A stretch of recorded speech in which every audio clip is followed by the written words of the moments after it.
Oh. That's what you're getting from me because I have a sandwich in my mouth. So, Sandwich. hello, everybody. Food is important. It was very important because I forgot to eat while we were setting up. So, that being the case, hello, welcome back. It's been forever. Some might say 5 ever. Yeah. For those They would be who wrong. watch the stream, watch the VOD, the reason why we've been gone, if you haven't seen or noticed, if you follow any of us on Twitter, DM here is pregnant, so I needed a few weeks to kind of situate that. Yay. So, As the Brigante. pregnant. Yeah. So, How I get pregnant. can get pregnant. Prefnert. So that'll be bear with me for the coming few months. Or might be times where I need to take a couple weeks off, but should be good for the most part. Or random impromptu breaks. Yeah, random impromptu dip breaks for bathroom breaks. So apologies ahead of time for that. Wait, we don't have random impromptu bathroom breaks already? Oh, yeah, that's true. Very We just true. go whenever. Very true. You never know when those TTRPG poops are gonna happen. Listen, never mind. That's too much for pregnancy and pooping does not mix. I'll just leave Spare it the at that. masses. So, welcome back, everybody. Go ahead and give me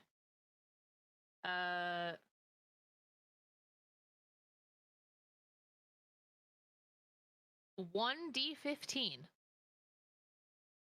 Are you okay? Feeling Yeah, okay? that's the due date. Nice. Uh, I rolled a 2. It would be 47. God damn it. about every time.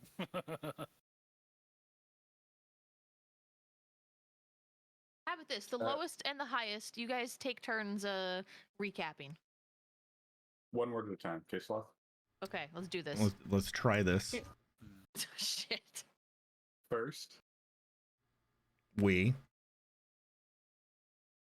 I don't remember what we did. Beginning. Oh god damn it. There's nothing. Jesus. That was more than one word. I'll do it. I rolled the I know lowest. where we ended. Okay. Yeah, I'll do it. We rolled the lowest. We Pari helped lead us out of the Darklands. We came out into the mountain area. Nothing terribly exciting happened through the Darklands. When we got out, it was cold as fuck. We got out of the mountains, and Varus was like, "Oh, by the way, I can do this fucking shadow plane walk thing. You guys want to come? It's gonna make travel way faster." So we all got in a circle. Like everybody was holding hands or shoulders or whatnot. Varus did the thing, and we shadow walked from the mountains to the entrance of the Great Cut, which was somehow even more scary in the shadow plane than in real life, or the material plane. Is there a Great Cut equivalent in real life? I don't Probably. know. Anyways, we got, like, as we got there, the shadow walk spell was beginning to wear off, and we just managed to all come back together to be touching each other so that we didn't get completely scattered, because coming back isn't necessarily the most accurate thing. Fortunately, we were all together, and I think we were about like half a mile or whatever south of the entrance of the cut, and set up camp, and that's pretty much where we left off. There wasn't anything terribly exciting other than, hey, we can fucking shadow walk now. We are camping inside a big black fog cloud Oh, that's right. that blocks all senses from looking inside. Though, as soon as something steps into it, it kind of goes away. Bless you. Sorry. Thank you. So, correct. During first watch, it was established that Maya would be stepping away briefly. And that was the first watch with Orphinius, and it was so brief that she returned by the end of first watch. So first watch goes off without a hitch because and it's just Orphinius up, basically, kind of tending to the fire, doing Orphinius things. Keeping things brief because originally I had planned stuff for watch orders, but instead I figured, let's not screw you guys over too much, and decided to save it all for the cut. Oh, So, I believe Sigrun was up for second watch, with Pari. and Amaya, because she stays up for all the rest of the watches because she got a full night's sleep. Sneaky bitch. Dare she? So, second watch, at some point, a few minutes in, Amaya freaks out and blips out for what looks to you, Sigrun, like 2 seconds. And then she's back.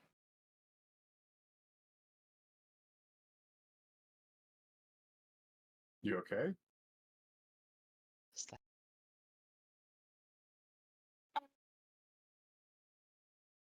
Fine. Mostly. That didn't look like fine. Just had to step away for a moment. Sigurd would know that something went on, but like she doesn't look like upset or anything. I'm Not also anymore. worried that probably hours of time to calm down.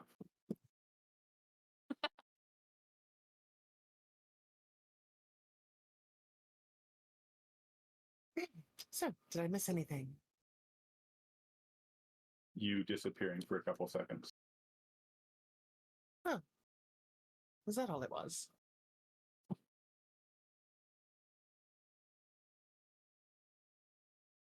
Well, just in case Phineas didn't fill you in before he passed out. And nothing really interesting? Seems your little veil is working quite well. Good. Sigrun, I should go to open your mouth, or Perry, whoever. Whichever one of you goes to open your mouth next, they freeze. All right. Well, that was Cue. about to be me. So. Yeah. Cue what happens to Amaya that happened behind the scenes happens, and then the unfreeze happens. You are not aware of what went by. However, Sigrun, you within the split second that right then and there that whatever happened during that little blip, you're suddenly tied up on the log. And Amaya's about 30 feet away from where she was, laying on her back, looking up at the sky.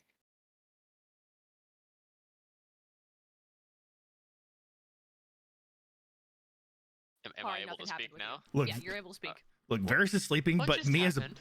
as a player really wants to know what the fuck happened during side RP. I look over at the both of them.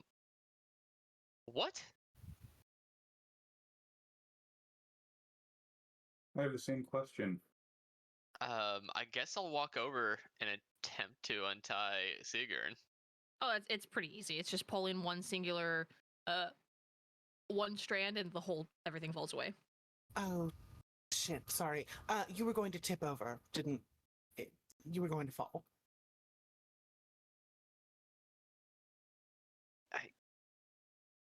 Pari just looks extremely confused and does not know what to say about whatever the fuck just happened. So, Amaya shoots Pari a big grin. So, does this happen all the time after you blip out of existence for a couple seconds? Maybe. Can I see if she's lying? Yeah, I'm trying to. yeah. I forgot what we don't have insight, so I forgot what that was. I think it's just contested Deception, perception. Yeah, deception, perception.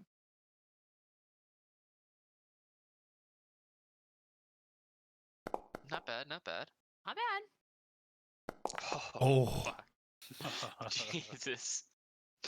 There's definitely something, but you're not able to put your finger on what. Could just be that you're a new person and she doesn't really feel comfortable telling you the whole truth yet. Yeah, that's probably it. So I'm just gonna hand Your wave it at the maybe moment. is not technically a lie. Yeah.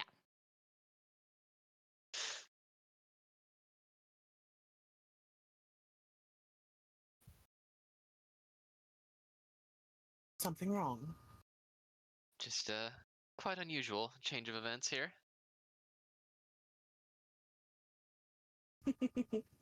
Is it? Hadn't noticed. Oh, speaking of the darkness that we're in right now, it keeps things from seeing in, but are we able to send messages out while we're in here?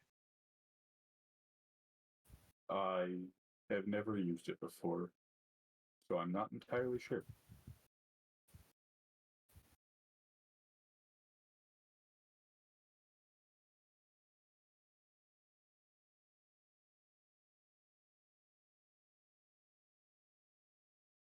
I'm trying to find where the fucking spells are that I know I have. If you don't Unless mind. Pari took it, Amaya's gonna just get up, go over to around the fire where they're sitting and collect the rope that was tying Sigrun up. No, I just kind of let it lay. Yeah, I'm taking that. Kinky. Well, if you don't mind, I'm gonna try and send a couple real quick. And what Pari's gonna do is not go out of the bubble, but since it's pretty large, what, 100-foot radius, right? 120, I think. 120. I'll go towards the edge, away from the direction that the cut is, and first I'll try casting Dream Message while still inside it. Okay. I think, as far as I'm aware, you can still cast stuff inside of it. Yeah, it works just fine. Yeah, no, I just in character I have no idea. Yeah, that's fine.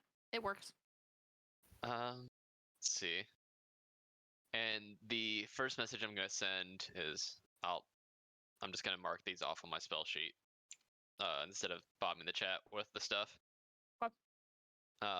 Is just sending a message updating Ari's mom about, hey,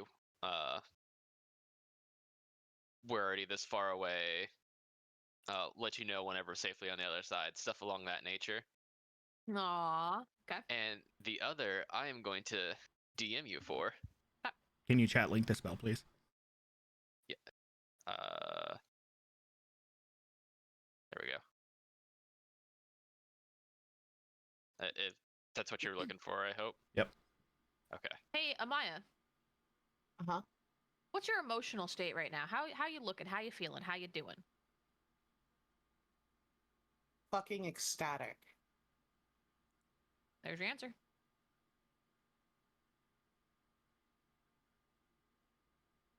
Like, outwardly, she seems like just pretty normal, like basic flat Amaya, but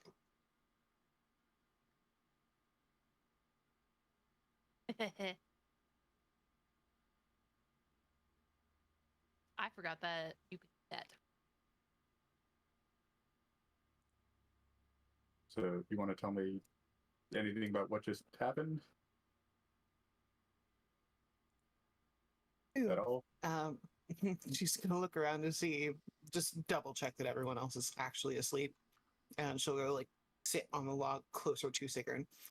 Which part would you like to know? As much as you're willing to tell me?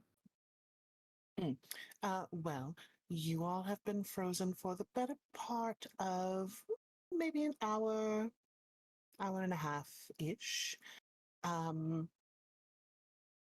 some interesting visitors and learned quite a bit of useful information.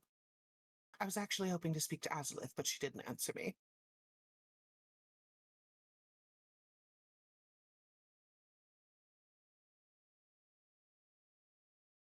Well, seems like you had a good time at the very least. Mm-hmm. Quite. Anything else? Well, saw God be birthed.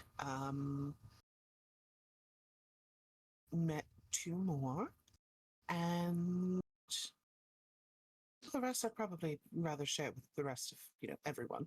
But got a little bit of information on your last tower, and imagine this. Remember the ley lines I was talking about under Ardengard? How I thought they were blocked, and that's what was causing the whole arcane sickness thing. Yes. Total bullshit. They're not blocked. They're overflowing. Interesting. Indeed.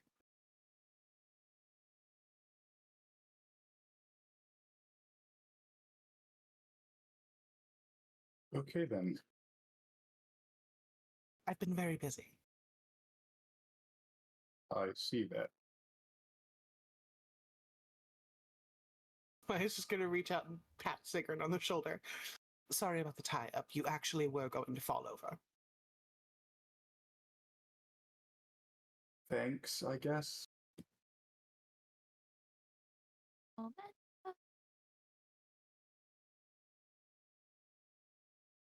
So, what do you think of our new travel companion? We haven't exactly seen much or learned much about them. So, I don't know if I can actually make any decisions yet. Fair.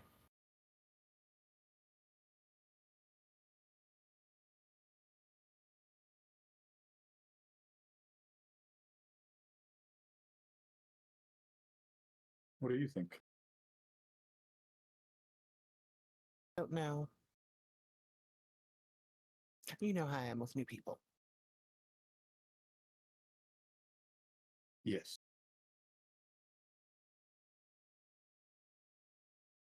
Well, I guess we should probably learn at least some information going through gesture in the general direction of the cut.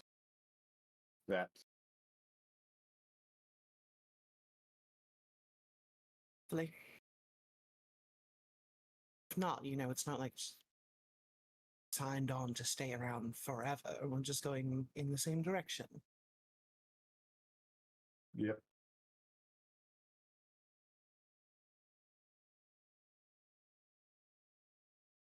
Well, it looks like they're coming back, so I look forward to hearing what you have to say to everyone soon.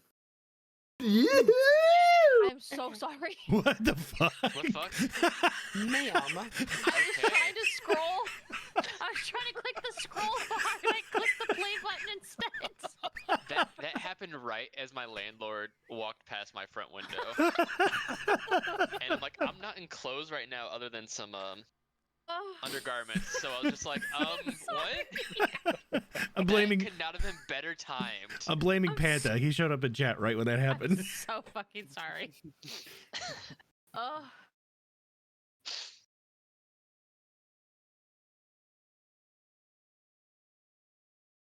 Well, it seems that I was able to send it without issue. So, that's good to know. Good.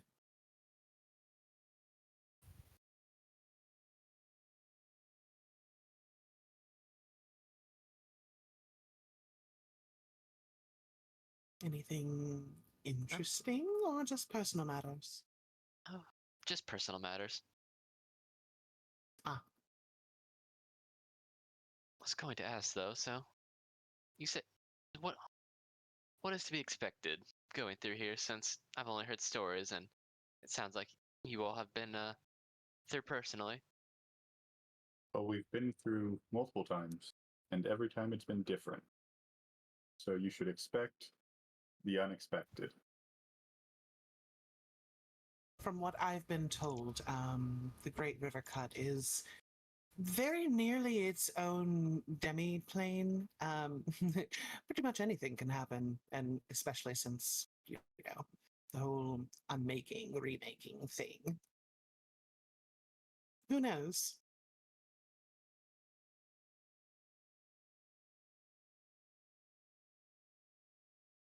Well, You should expect to not have a good time. How's that? at least it's nice knowing that at least.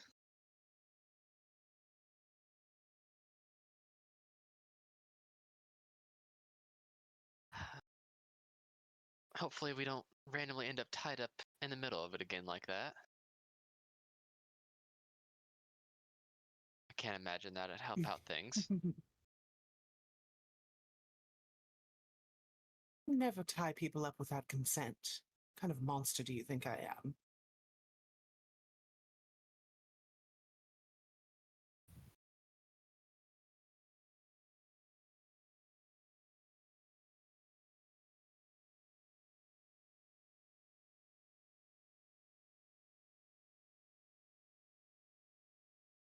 So Fine, don't we answer didn't. then. Oh,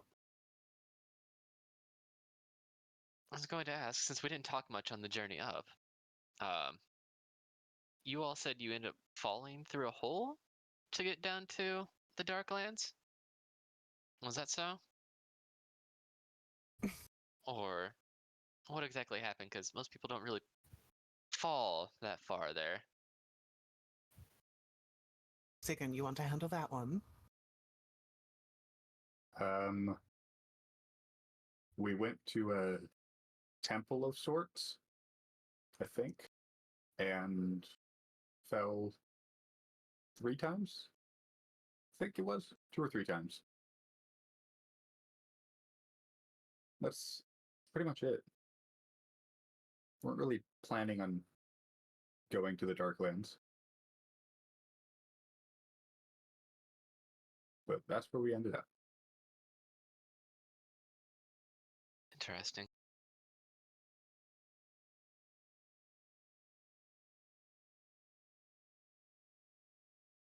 Sure. Fun. No, not so much.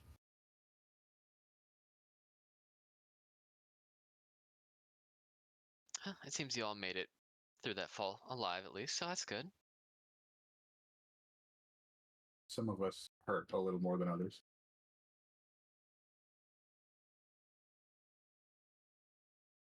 It's not my fault you were the only one who could do the thing, or any of our fault. It had to be you. I'm sorry.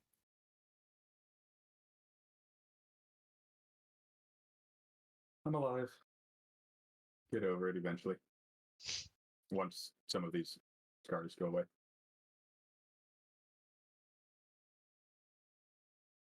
Oh, they suit you.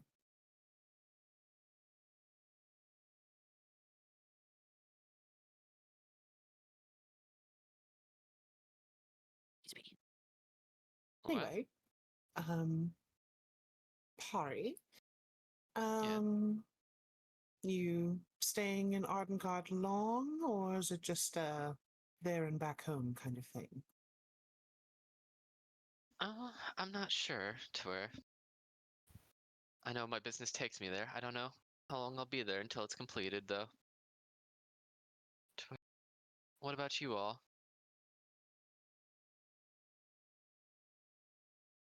Since it seems, oh, sorry, I got distracted. My landlord was moving stuff on my patio. And sorry, that threw me off. I wasn't expecting to see him do that. Yeah, so, how long will you all be there for? I don't believe we've discussed it.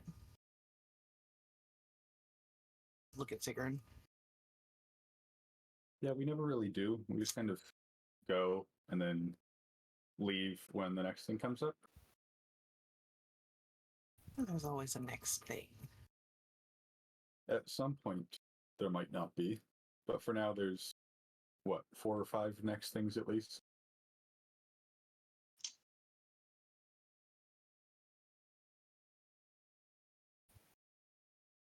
I wonder if the next thing will be worse than what happened here recently. That definitely threw a lot of people off. Oh, Down that's there. way down the line. But yes, there probably absolutely will be something worse than that.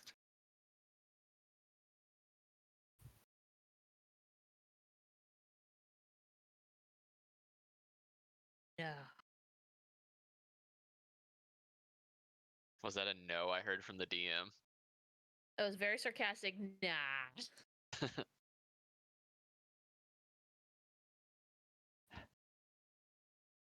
We're going into a city builder game now. All right. No, I already did Been that there, once last done that, campaign. yeah. Yeah. And then we went away for 10 years and came back to a pile of money. Oh, hey, that was Not- fun. And you not my got fault. and you brought back a new friend. Totally not 47's fault.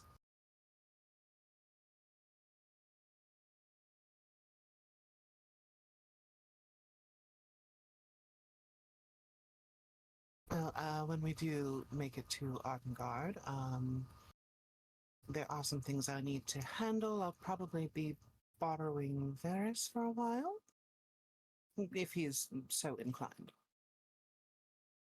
Speaking of, Varys, Yes. as you are sleeping, you feel something smack in your face. Fucking Ed. No, not Ed. Or Phineas is laying next to you and rolls over and just whack. God damn it.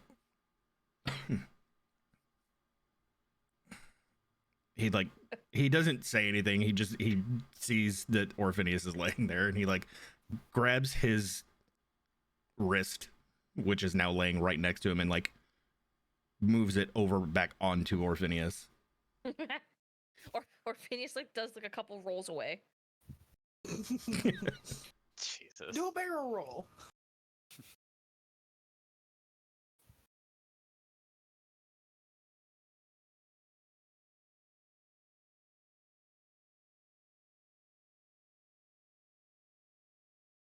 Those are my plans. Are you familiar with the city at all? I am not. So I was going to take a bit of sleuthing around, probably. I mean, if you need help or you're looking for anything specific, I'm sure one of us will be able to guide you a little bit, or at least give directions.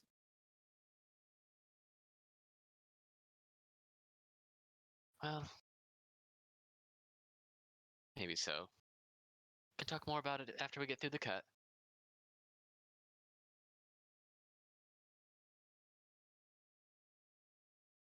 Indeed.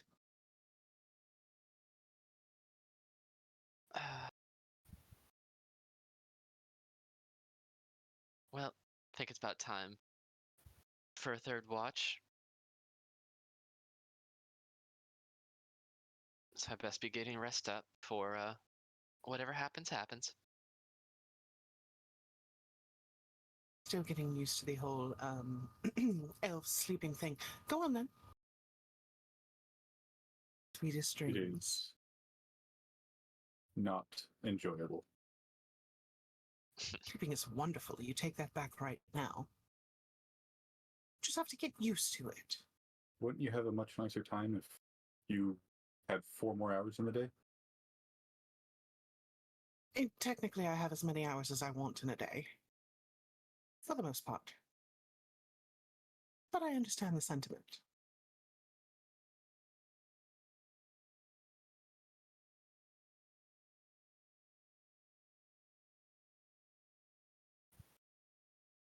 You can send messages, right? I can. Have we tried sending a message to Hugh to see if maybe she ended up back there at the cat? Not that I'm aware of, but that's not a terrible idea. Are we trying to track her down? I think Varys knowing where she is might help him relax a bit, but I don't know if we're actively trying to track her down. Just a thought. Not a bad idea. Perhaps in the morning. It is a bit late. That's fair. Okay. See you in a few hours. Rest well. I'll go wake up whoever's next. I don't know who's actually next in the order. Ferris is next. Or Phineas Who must has- have somehow subconsciously knew, and that's why he smacked me. All right. Oh, Phineas smacked you. He in his sleep. Oh. Well, did you do something to deserve being smacked? I don't know. I was Was sleeping. it on the face or like on the ass? What was he? No, was he like- clocking your feel? In the face. Why am I not surprised? Gods, I am not used to this sleep thing. Well, you'll get there. Maybe, or maybe you'll just hate sleeping. There are some people that do that. I don't understand. You sound quite chipper for the time of night. Did you sleep at all? Quite well. Full night. It's back in an hour. Ah, right. Amaya things. My things. More importantly, Varys, how are you? Firstly, tired. I didn't realize how much that spell would take out of me. Certainly glad to have it. Well, it definitely helped, and Thanks to That's Arusha quick for that thinking one, on I your part. guess.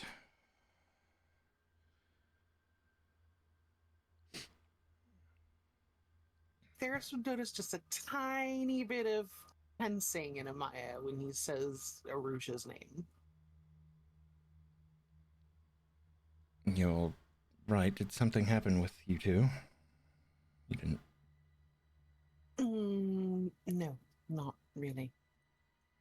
No, not at all, actually. Are you sure you're acting a little bit stumbly and hesitant? Me, stumbly. I take offense to that. No, it's just that, she's been staying in the manor and watching after my mother, and you still know that much about her. How much do you know about her?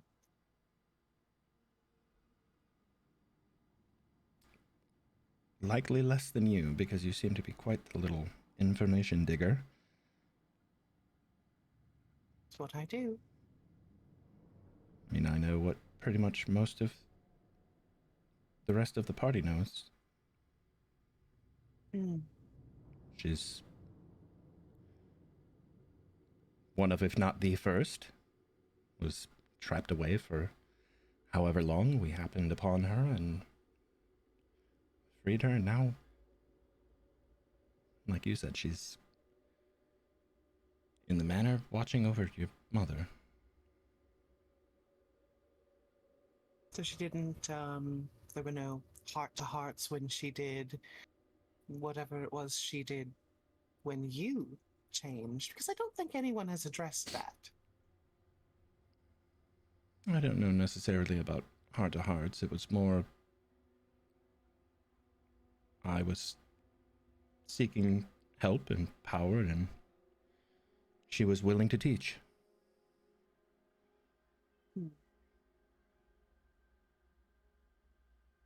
Fair. Started learning the new abilities, and then the whole unmaking, remaking happened, and then those abilities changed into what I have now. Been quite the roller coaster ride, hasn't it? Yes.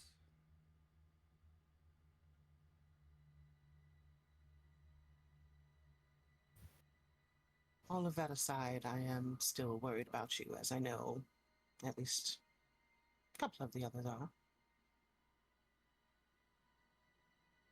Word for me, for what? Just in general. How you're doing, where your mindset is. Right, the whole family's gone, Forest is now a tower thing, Luna's gone. What's poor little Varys gonna do? Oh, no, not a poor little Varys thing. And the forest is not necessarily gone and not as. Not quite as vulnerable as maybe we initially thought. The Deer King has some assistance. Excuse me? Mm-hmm. What and when? That means what Well, do you know and when did you find out? roughly 2, technically 3 hours ago. There are other gods assisting. It seems that we're not quite as alone in everything as we thought. Well, that's reassuring because I was actually going to ask you, because you seem to be quite resourceful, for some help with me, because the plan was, at least in my little brain,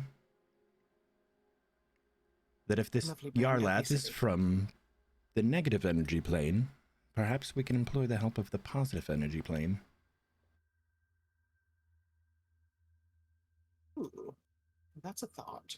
Though I have no idea how to get there or contact any entity there that, well, I don't know anything about it, honestly. Oh, I have no connections in the positive plane whatsoever. Just the first world, the abyss, and sort of the astral plane. Sort of. The Abyss. Complicated. You have connections in the Abyss. Mm, Have we gone over this before? I don't feel like that's information that I knew. no, just I've met a few people that hail from. Okay.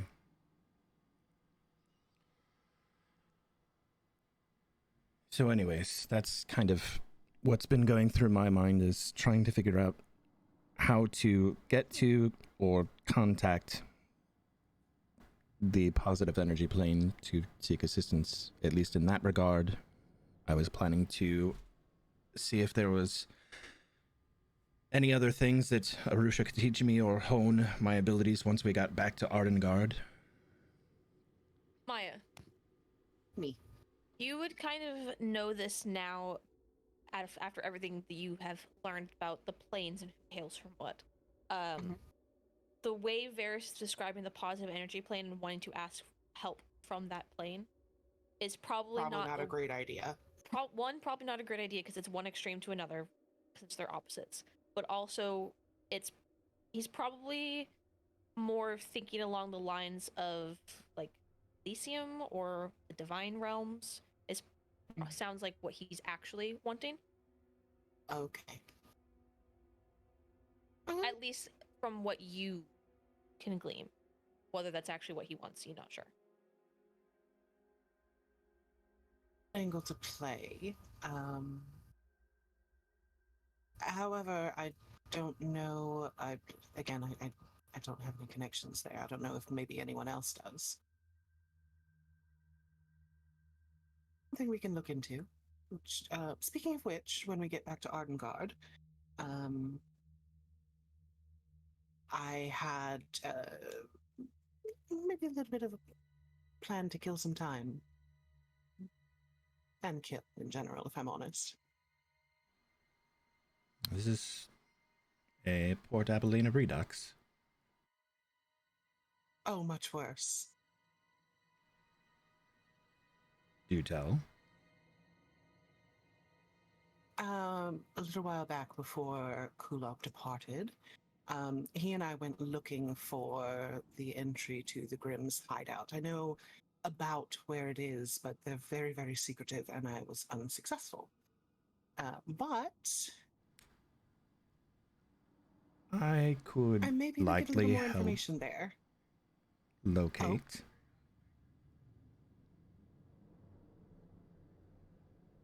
said What hideout. secrets do you have?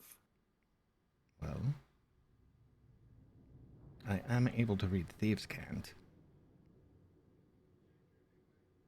I'm sure they have markings in the city.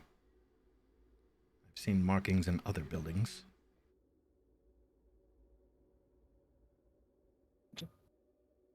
Do you have a list of said buildings? Just this really strange, unsettling grin comes over her face. Do you remember... Feels like forever ago, but I guess it was only a couple of months. When we came across that tree stump with the little box in it. Had a note. Mm. It was a drop-off point. The house was marked in Ardengard. Oh, There wasn't much there. what? A ring and some gold. Do you s- But it's enough to let me know that they're definitely through the city. Oh, they most certainly are. I have a theory that they are probably in tight with the menagerie, which is another establishment that I absolutely loathe the existence of. Who's the menagerie? The menagerie, it's in the same area of town. It's, slave trade, put quite frankly. I'm not sure what cover exactly they use, but that's what they deal in. Flesh trade.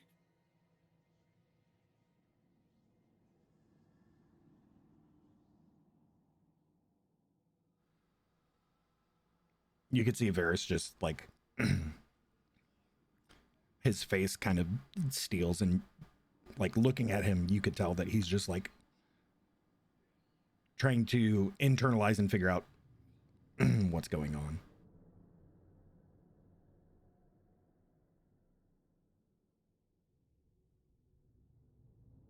Struck a nerve.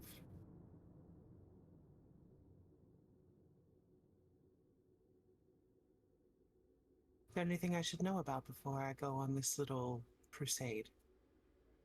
I was hoping you'd join me.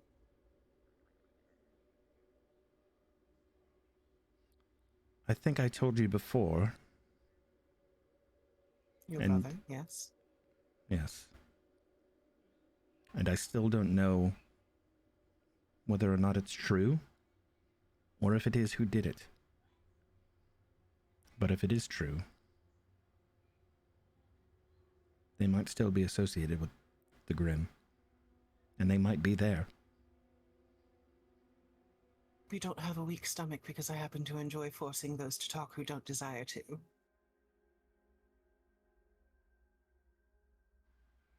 If you want to find out, we'll find out, which I assume you do. Well, then I guess we can put my constitution to the test. Done and done.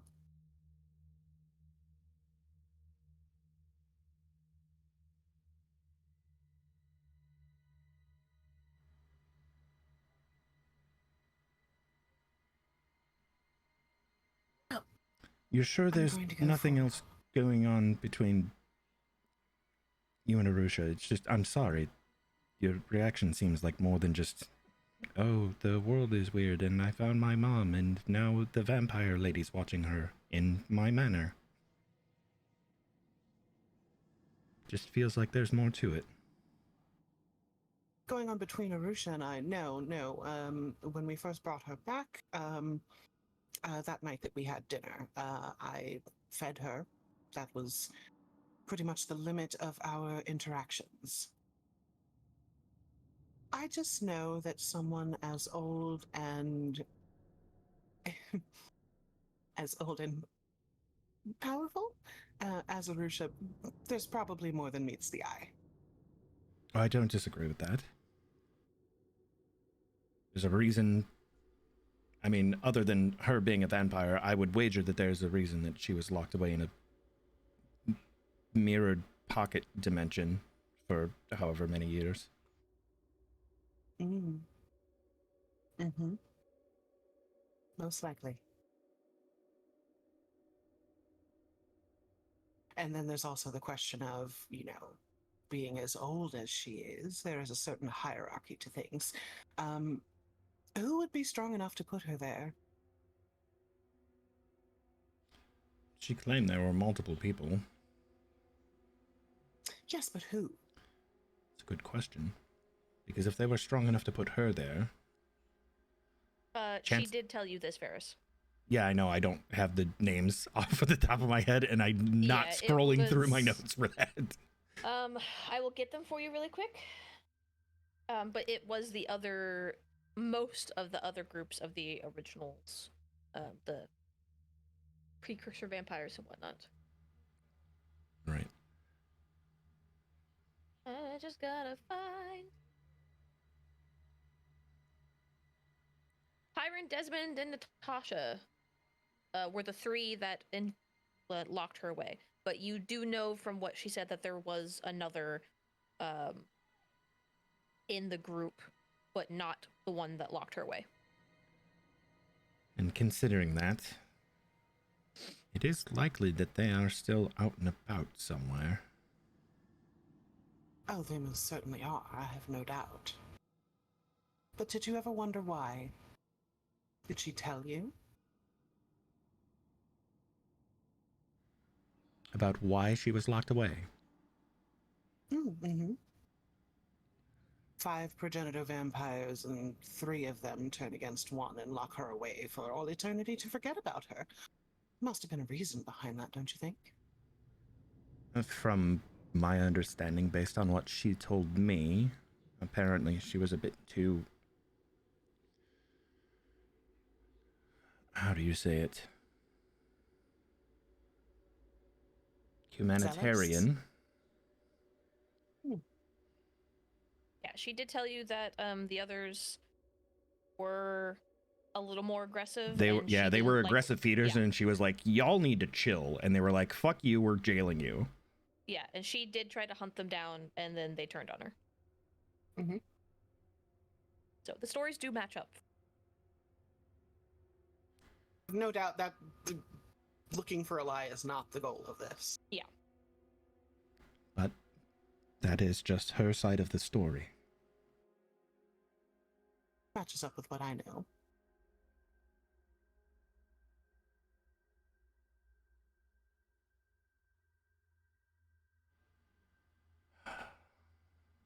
There is so much shit happening. Oh, we keep stepping in it. Pile after pile.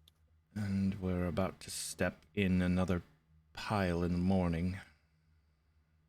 I don't know how I feel about going through the cut again. Well, we could go south to Giant's Pass. It would be safer. Wouldn't take that much more time if you can do your shadow walk.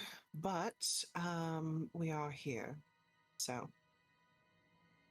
I think that's a call for the entire group to make. And we are more or less on a time schedule for you at this point. Time schedule for me?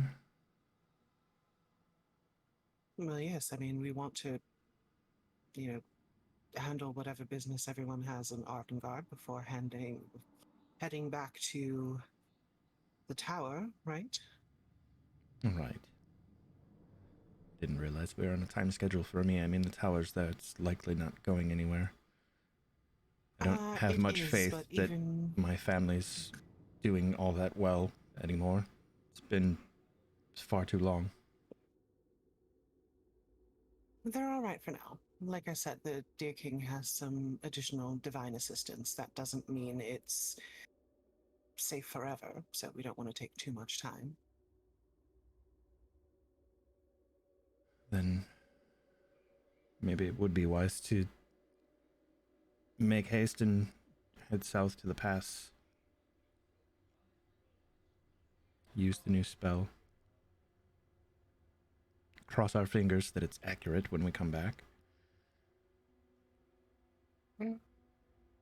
Do what we have to do in Ardengard. Please put it into motion. Give it a little push. Shit real good. I thought I was muted. What about here? Off of it. Anything happen tonight?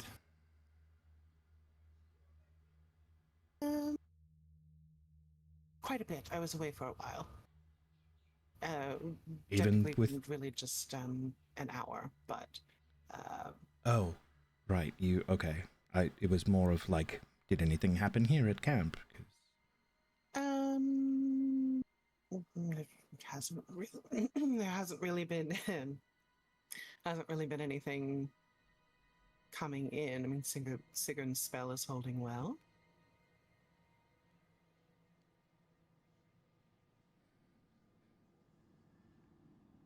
Good. The less unexpected did- chaos that comes our way, the better. We're doing enough of walking into chaos. Chaos. Oh, You cut God, out, so I have walking into no idea what you chaos. said. She just laughed when you said unexpected chaos. Okay, yeah, because he follows it up with like, we're walking straight into enough chaos as it is. Very true. No, I just couple of visitors, nothing worrisome.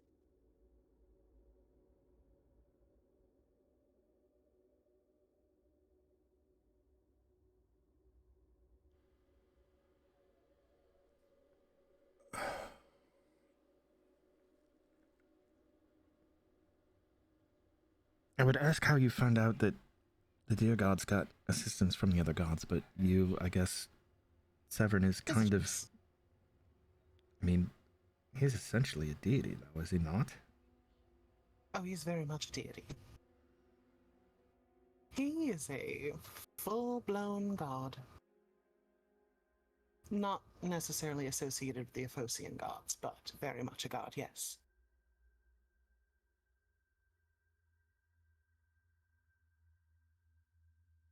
Efosian or not, it still probably allows some lines of knowledge through which deities of which planes are doing what.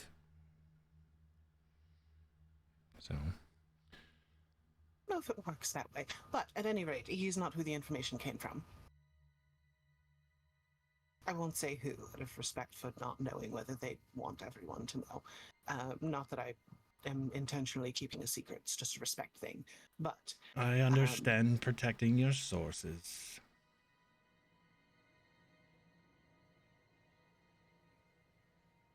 I may not be your best friend, but I know enough about you. We've been traveling together long enough. It's all right. Let go of my fish. I'll beat you up. Did you hear yes.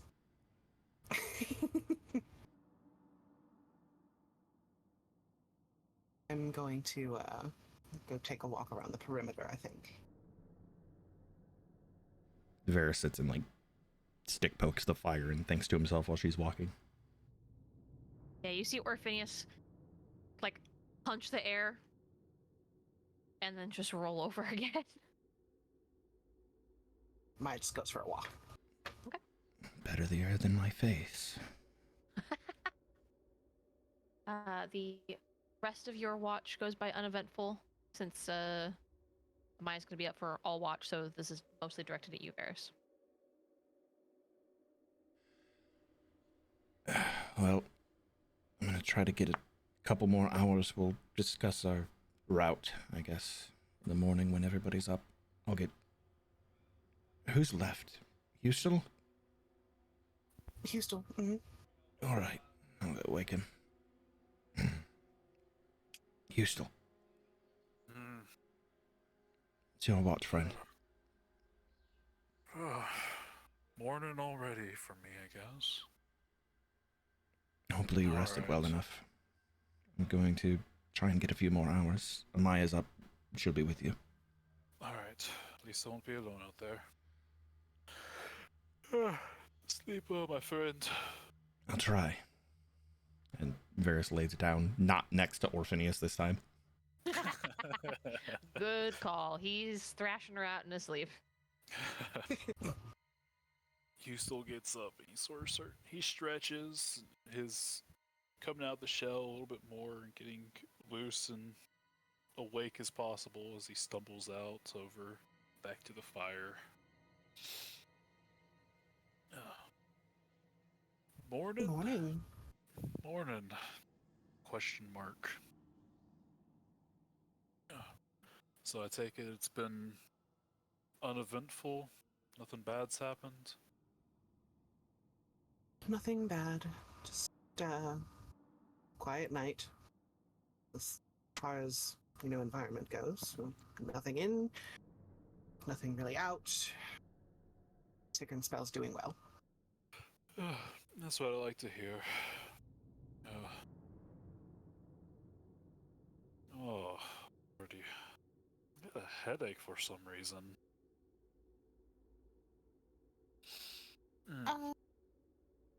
It'll probably wear off in an hour or so, maybe. Check drinking some water. Alright. He's just gonna reach over and just grab his little. What is it? Water skin? Mhm. What's it called? Canteen. Water skin. Canteen. One of those words. Just take a swig off of it. Hustel has a canteen because he has a shell, so he gets to be different. His water skin is hard as he is. Okay. I'll allow it. He's got a canteen. Fancy.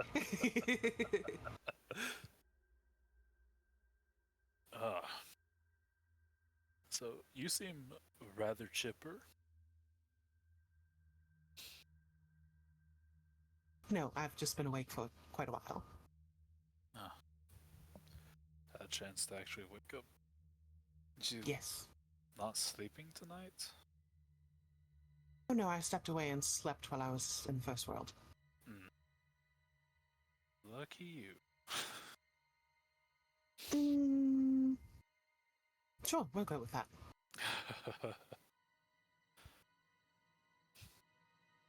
Alright, so just to prepare myself for the events of tomorrow, what can you tell me about the cut?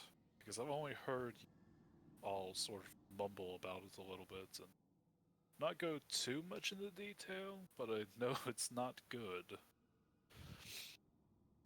Well, the cut is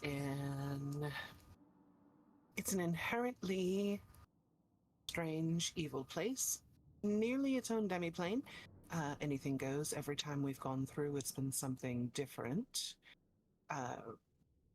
Creatures, strange ghosts. We got chased by an apparition once. It was not fun.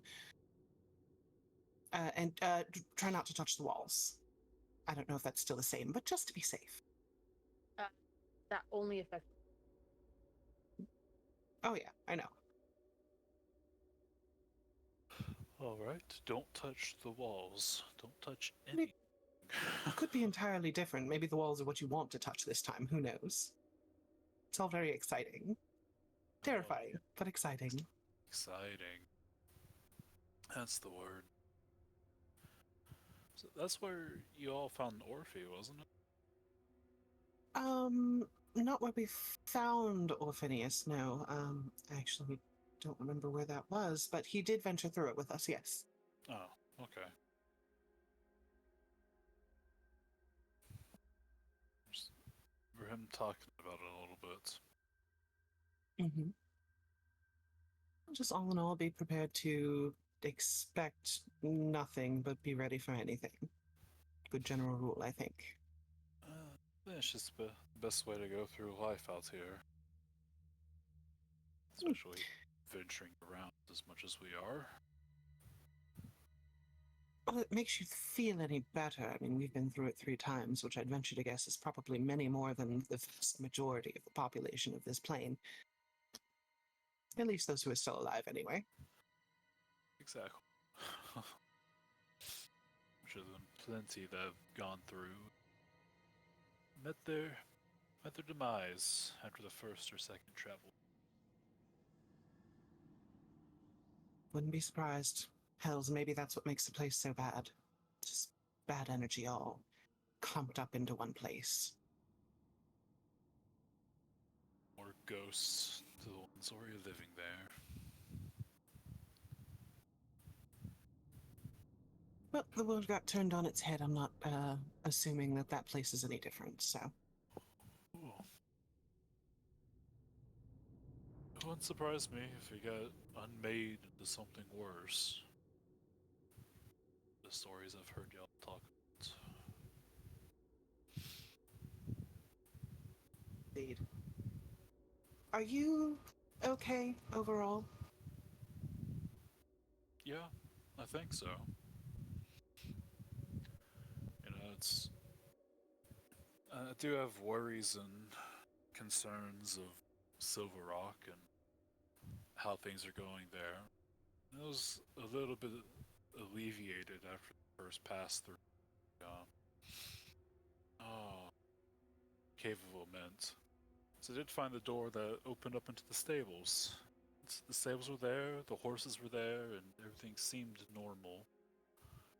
Mm-hmm. It's usually a good sign, but I'm pretty sure that was before the unmaking. So I don't know True. what it's like now. I'm not sure who's alive, who's been warped into something completely different, and I can always send a message if you'd like to check in. Probably not now, it's a little bit late, but yeah, if you'd like, just ask. yeah, I definitely think I will at some point.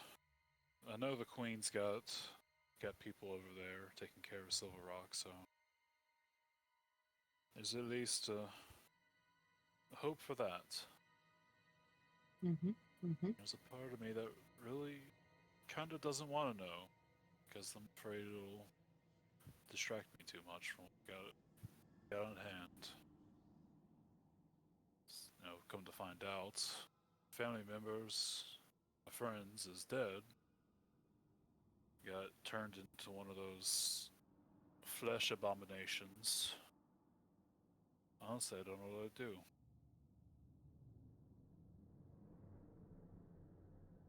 Hope for the best and hope that that's not the case. Yeah. I did Suppose gain so. a little bit of information that I think I don't remember if I had told you, but there was a theory that the cause of this sickness, the turning people into elemental beings, was possibly due to a problem with the ley lines. It's not quite what I thought it was, but it is related.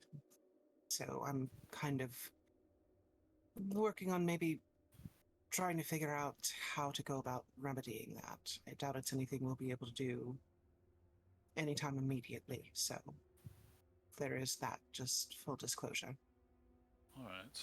Yeah, I believe we discussed it a little bit, but Mm-hmm.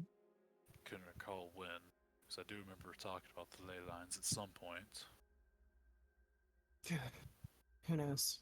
I have a terrible time keeping track of time lately. Oh yeah, all this planner travel, especially with all the time differences, kind of messes with you. You know, oddly enough, the ones that I've visited, the time actually travels relatively the same for one reason or another, or moves somewhat the same. It just gets hard when you get used to one and then coming back to another. It's jarring, little off-putting, but anyway. Would you like some help starting breakfast? Yeah, so enough of it actually. Or Phineas? I gotta pee. What does he do? You don't have to go that far. Come back! I gotta pee. Well, go behind a tree or something. Come back! There's no trees right here. There's a tree right. Pee. Oh, He definitely does pick a slightly further away tree than he probably should. He's not super far out, but he's like just outside of the dome and leans up against the tree, and you're not sure if he's pissing or falling asleep.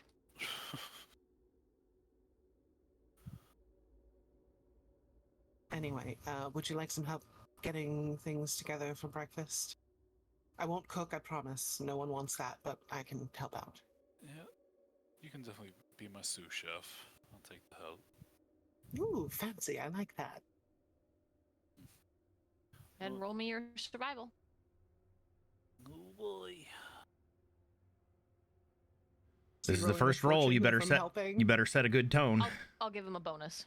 Alright, survival. Roll. Oh yeah, with the +5 from Maya helping. Yeah, this is probably the best breakfast you can get considering what's in the area, and a good, nice, potentially, hopefully not last meal before the cut.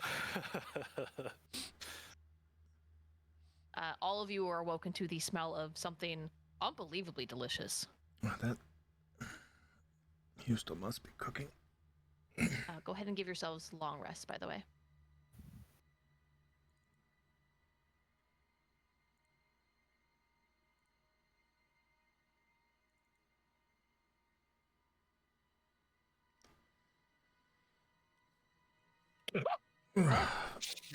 Morning. Are you okay? Excuse me. Is there somebody in the distance? Did you hear a sneeze? Sorry. Orphe's sleep missing. Don't know how long he's been over there. He said he had to pee, and he's been standing there since then. I'll get him. Varys will walk out over there. Orphe. Orphinius. It's like he started peeing and then just fell asleep against the tree. Orphinius. Yeah. Hello? Wake up, it's morning. You're sleep peeing. Looks down, he's like, oh. Well, at least it was you and not somebody else who came over. Come on. Houston's Finishes making pee. breakfast. Couple shakes. Goes back to the group with you.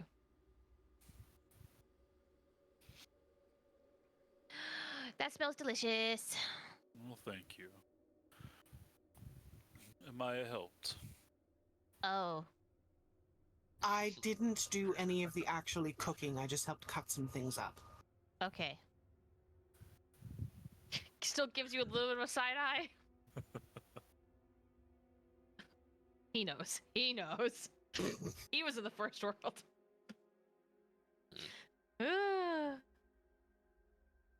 know my cooking limitations. Thank you very much. Anyway, good morning, everyone. Are we ready for this, whatever it is? I got a weird tingly feeling. You slapped me when you were sleeping. No, not my hand. I mean, like, You know? You just peed? no. I got like a weird tingly feeling on like my face. You were sleeping against a Uh, tree. No, it's on my lips. Oh, that one first rather than the forehead. Curious. Uh-huh. Did you kiss the tree? No. Maybe.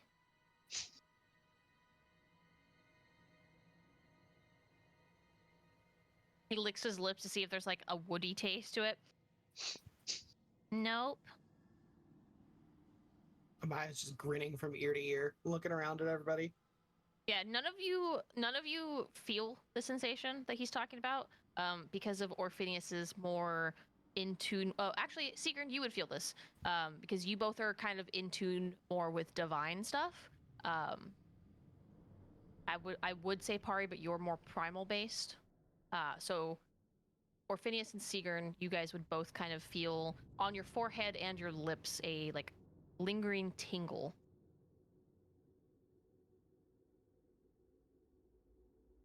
I think I know what you mean. Yeah, it's kind of weird. Weird good or weird bad? I don't feel anything. Weird. Weird. Okay. Goes along with all the other weird. Glared at Maya. What's that look for? Because you know something and you're not saying it. don't know what you mean. Exactly. Speaking of knowing things, Amai and I had a discussion last night through our watch. Do we really want to go through the Great Cut again? I mean, we're already here, and I'm more powerful now, and I can protect you guys. So Oh, we're all more powerful now. yeah, and but we I'm are more over here. powerful now. Okay, you little shit. Hey, I have always been more powerful than the whole group. You know this, and now I'm like extra powerful. Or Phineas is like, Humble bragging. Shall I rank you? Yeah, go for it. In this group, yeah, not counting your little god friends. Well, you just took all the fun out of it. Well, yeah, because I know I'm gonna rank low compared to the other group. I can hold my own against Mal pretty well, though. You can. So can I. That's not what I meant. or Phineas, I don't think anybody is doubting your strength. I think it's more that I we got have spells, too. no idea how the whole unmaking remaking has affected the Great Cut, and we've been through here multiple times and it has never been good. Yeah, but now I have more spells. Orphe does make a good point. We are considerably stronger than we were the last pass through. And if something were to really, really, really badly happen, and like one of you guys fall or something, I can bring you back. So that's the thing I can do now.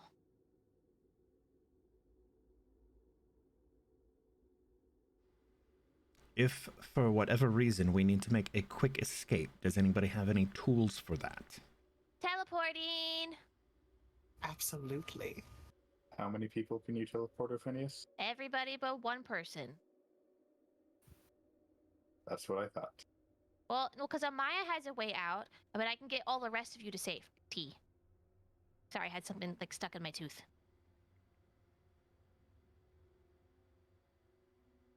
Also, with the whole unmaking, remaking thing, someone at some point will probably need to figure out what's going on with the cut. Why not us? Exactly. No, better us than some other unsuspecting soul. Yeah, I mean, we're so amazing, so, you know. Investigators of the world. Or something. Someone's got to do it. I just wish we got paid. Nice. You get paid, technically. I am a little low on funds. Being paid for something wouldn't be a bad idea. Does not pay for work. I'm Oh, not worried about me. I'm worried about everyone else. I could probably get us some money. And I mean legally, not stealing. But I could probably do that too. Oh, Phineas, we sell don't ads. That should steal. make you money. Sorry, borrow. There we go. Borrow without intent to return. Remember that. We're reallocating their funds. Exactly. Redistribution of wealth. From others to you. Yes. Hey, they'll go to others as well. It's called stimulating the economy. I don't. Was that like. Where did you learn about that, Morphe? I'm a lot smarter than I let on. No, or Phineas, I may have chosen maybe not the best person to be my commerce advisor person. We'll talk about that later. Okay.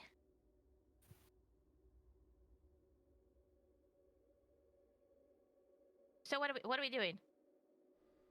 Well, so long as we have contingency plans, I guess we go through the cut. Yes, I'm excited.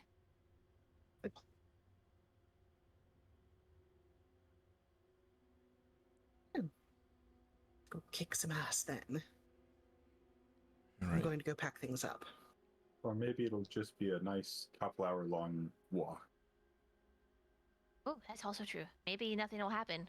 And maybe the whole remaking, unmaking thing made the cut actually normal now, and It's only creepy in the shadow place. I highly doubt that. Hey, one can dream, okay? Remember, expect the unexpected. No one's Okay, expecting it to be normal. You are absolutely correct, Orphanius. I know. When am I not? Houston, breakfast was delicious. Thank you. And thank you, Amaya, for helping. I am going to get ready. And he doesn't really have like much laid out. But then he'll like find a nearby tree that has like a low branch to just like hang from and like kind of stretch and not necessarily do pull-ups, but like decompress himself just hanging there with his hands and getting the blood flowing. I'm not going to sleep pee on the tree while I'm hanging from it. You picked a different tree, right? Yes. Okay. One that is closer because Orphanius went out way further than he should have. Hey, Amaya. Amaya. Yes, Amaya! dear. Okay. Yes, hi. what? I'm sorry. Why do I feel tingly? Which one are you referring to? Yes. Well, the forehead was the tempest, and that nice tingly feeling on your lips was the wicked. Quite nice, both of them. Oh, okay. Well, that answers my question. Perfect. He lingers and just kind of stares at you awkwardly for a second, and then does like a stiff turn, and then walks back to the group.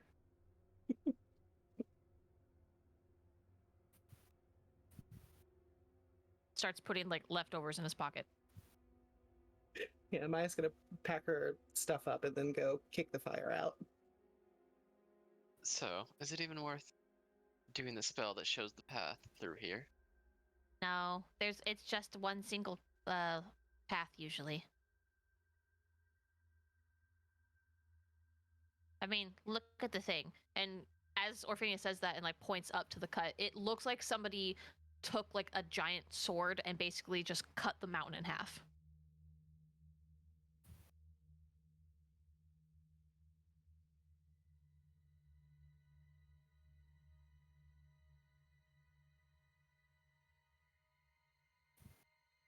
Well, I'm ready. And the DM needs to take a quick break. It's almost an hour and a half. We can do break time. Yeah, I would got the- appreciate that because I need D&D poops. Yay. All right, everybody. We'll be back in like 5 to 7 minutes. Thank you for being here. Stick around and we will see what kind of cut we're walking into this time. See you on the other side.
That's all I got the energy for.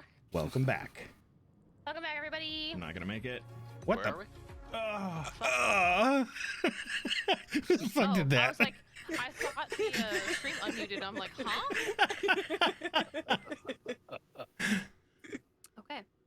So you guys get your pseudo camp broken down, get your shit all collected, and before Yeah. you stands the entrance to the Great Cut. Get our shit together. Yeah, shit together. Before we go in, Pari's gonna cast See Invisibility at 5th level on herself, so it lasts 8 hours. Okay. Mark it off if you haven't. I'm about to do that. I'm just figuring. Oh, there to go. Are we just saying like it's only a half a mile? It's like nothing. We're just at the cut now. Yeah, you guys were already at the entrance to the cut. You guys were just like a little bit out from the entrance because you guys were like a mile out, which is literally like nothing, to be honest. 47. Why are you pinging Port Adelina? I don't know how that got cast. You probably clicked the cast button.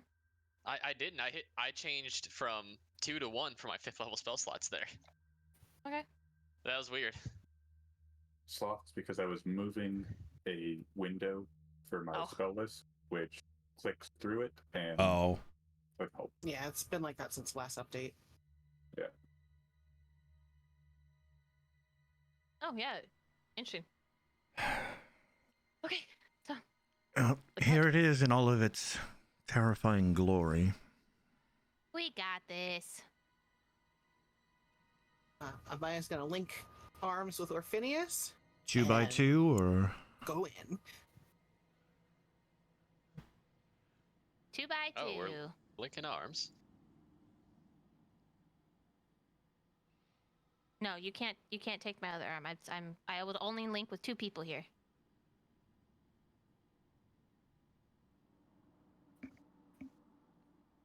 And the road's not wide enough for 3 by 3s. Hustel and I will cover the rear. So I guess I'm with Sigrun.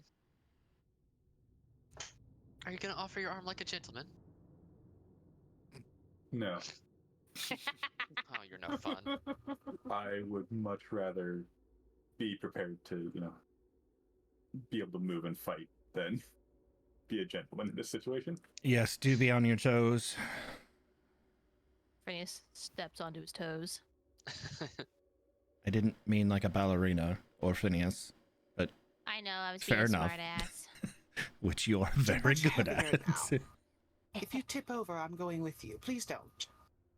He keeps doing it and like as tries to push himself even up further now. You little shit. Are we taking the lead then?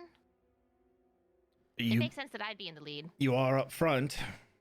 Okay. Let's go, Maya. See if we can ditch these losers. I'm just kidding. Absolutely ditch? Did you say ditch? I could probably ditch most of you. Oh, damn. Quite I was easily. kidding, but okay. I wouldn't dream of it. Come on. And he leads the way in. Who's taking second? I assume that'd be me and Sigrun since Varus and Hustel said they're taking the rear. Oh, that's right. Yeah, okay. So, good to know. As you guys step into the cut, it is exactly what you'd expect the first time and the second time you guys have been in through here. It is sheer for the most part on both sides. It is very thin. There is a thin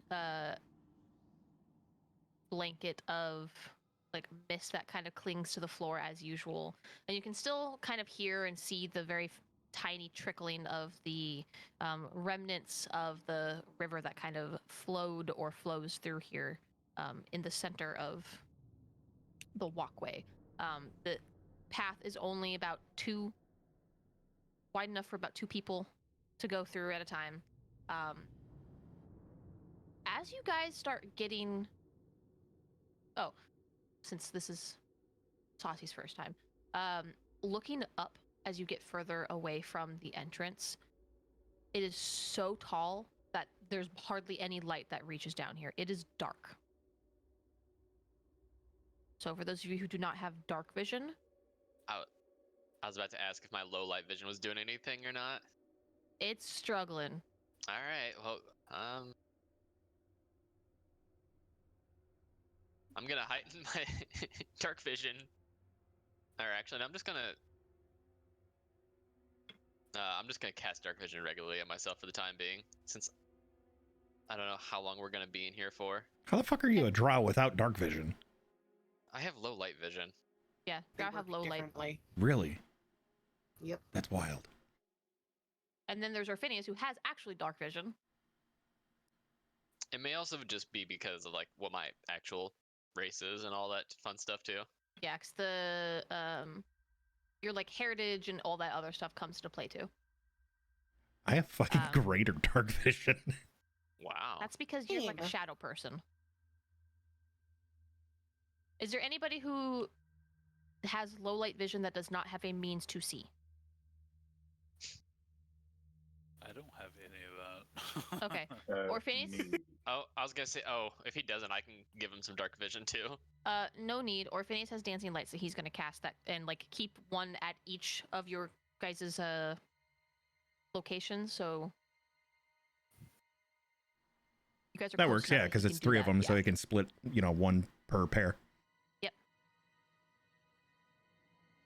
So he keeps it kind of not up by your face, so you're not blinded, but he keeps it lower so you guys can see where you're walking. What do Orpheus's dancing lights look like? Probably like little holy lights, to be honest. They're bluish and kind of starry effects. They look like little tiny. They look like his eyes. Yeah, they look like his eyes. So they look like little galaxies that kind of float. Little star orbs. Storbs. Storbs. Storms. As you guys get probably about what feels like an hour for you guys in, the pathway starts to narrow. And you're no longer able to go 2 by 2.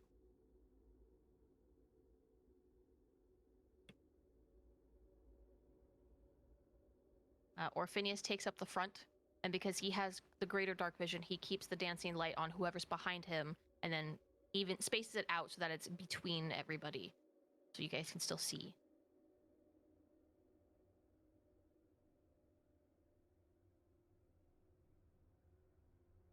Okay, sounds good.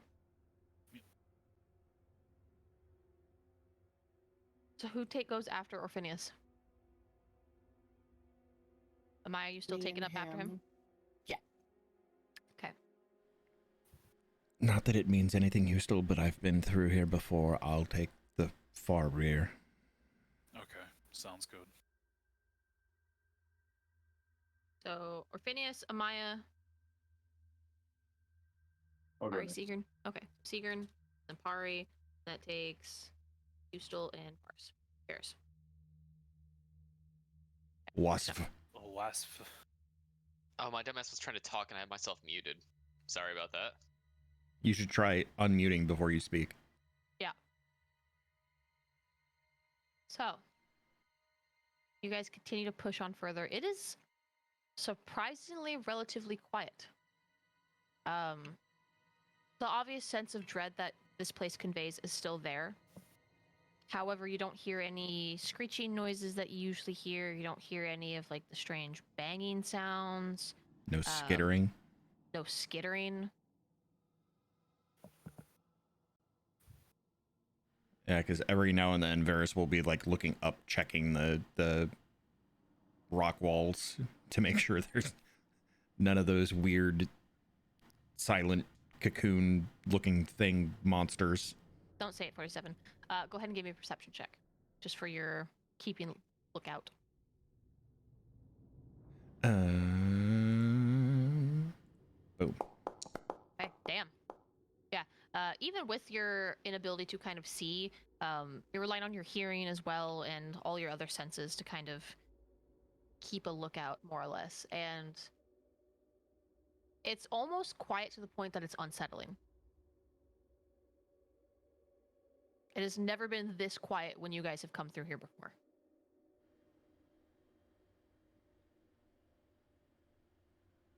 It is way too quiet in here.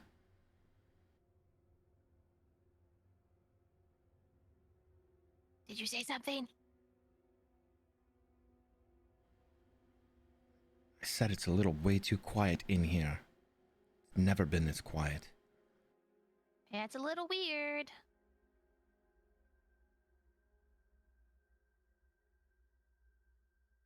How far have we come in yet? Do you know? Hard to tell in this place.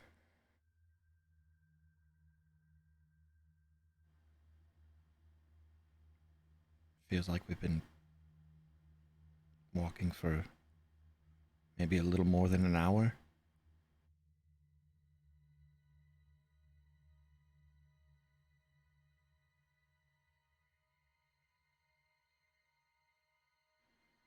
How are the rest of you guys doing?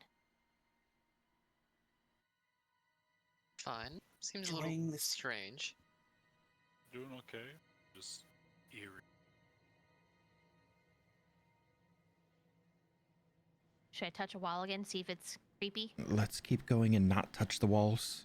Last time you did that, Orphanius, we had to carry you out of here. Yeah, good times. Your Pegasus friend, by the way. I don't have access to that anymore, and I'm really sad about it. Oh, Wonder how the Archduke Yeah. is doing. He is the one that healed you. Yeah, we can always check in on him some other day. Oh, wait, hold on. I think I can see up ahead. It's opening up a little bit. Let's go. And Maybe it's not so confined. as he says that, you guys open up into this. Come into this, like, preload the scene first and foremost. instinctively. The Amaya deepest Sayan goes cut? for- Come on. Oh, what the fuck? Oh no. Hands on either of her daggers. Un momento, because Orphanius' name is not showing for everybody. Boop. Yeah, Okay. bow immediately drawn as we enter here. Same. Yeah. So as you guys enter this, it opens up into multiple pathways, and even though you can't see the pathways continuing on the map, they do keep continuing. I just ran out of space to do it, so just imagine that they keep going. Looking behind you, where you came from, is a completely different path than what you traveled down. Come on. Oh, well, this is going to be fun. Expect the unexpected. Doesn't even look like where we came from is the same anymore. The mist here gets so thick that it basically becomes a miasma. It is heavy, it is dense, and it quickly begins to cover all of your guys' vision. There's a slight bluish tint to it. So how we're going to do this is I am going to go around the order. Remember when I had you pick numbers 1 through 8? That was a while ago. I don't even remember what I picked. Yeah. But yeah, I remember it. I'm going to go in that order, and I'm going to tell you what happens. You're going to hold your responses until we get back to the start of that order.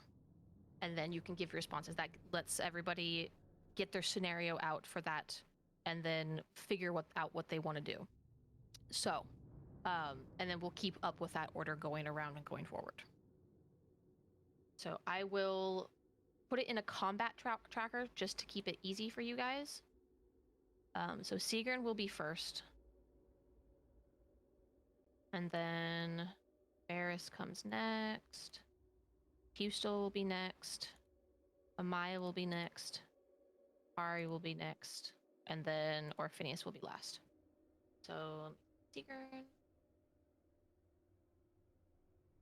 Participant initiative value 1. Varys 2. Oh. Okay, so that's going backwards. So let's put this 8 then.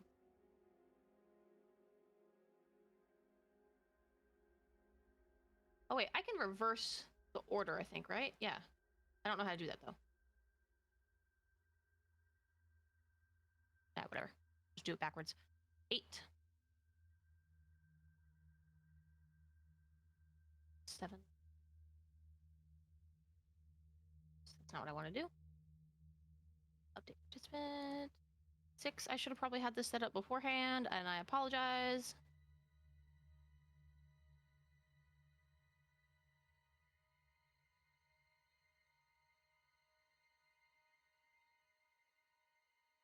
So, at top of the encounter, that'll be the encounter order. So, Seekern, Yes. as you're looking around and trying to assess what the hell's going on, in the pathway that you guys came from, so this pathway down here, you see Tess.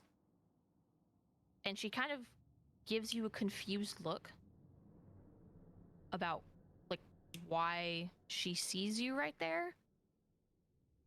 And then she turns around like she's looking at something over her shoulder, looks back at you, and then nods her head and turns down the path and disappears into the fog.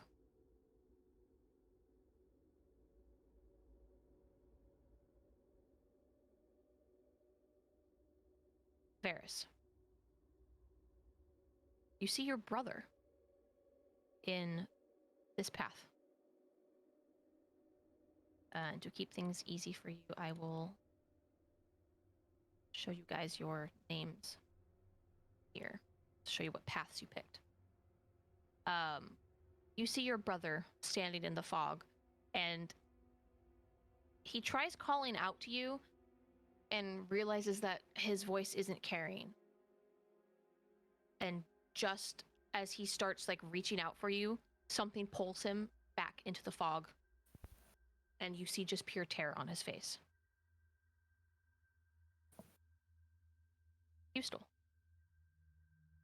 You see your family members, you see your teacher.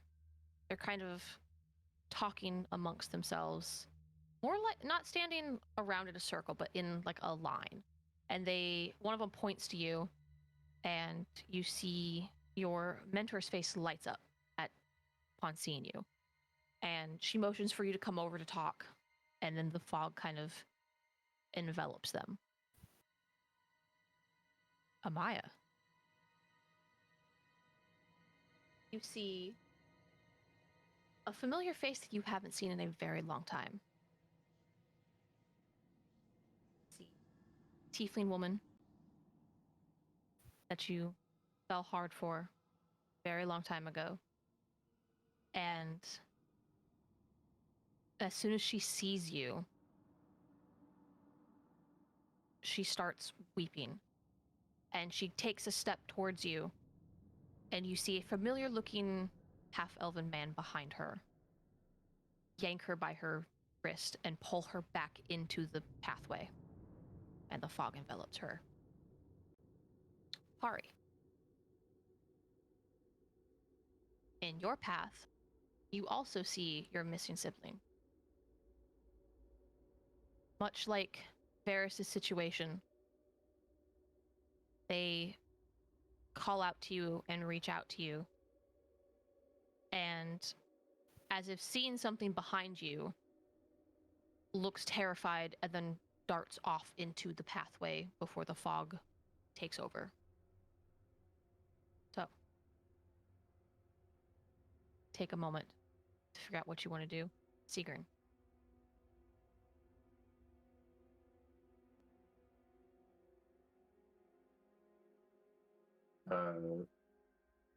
I'm just gonna like look over my shoulder at everyone else, see what they're doing. As you turn to look at everybody else, you don't see them. I'm going to keep their tokens here, but you do not see them anymore. Oh, wonderful.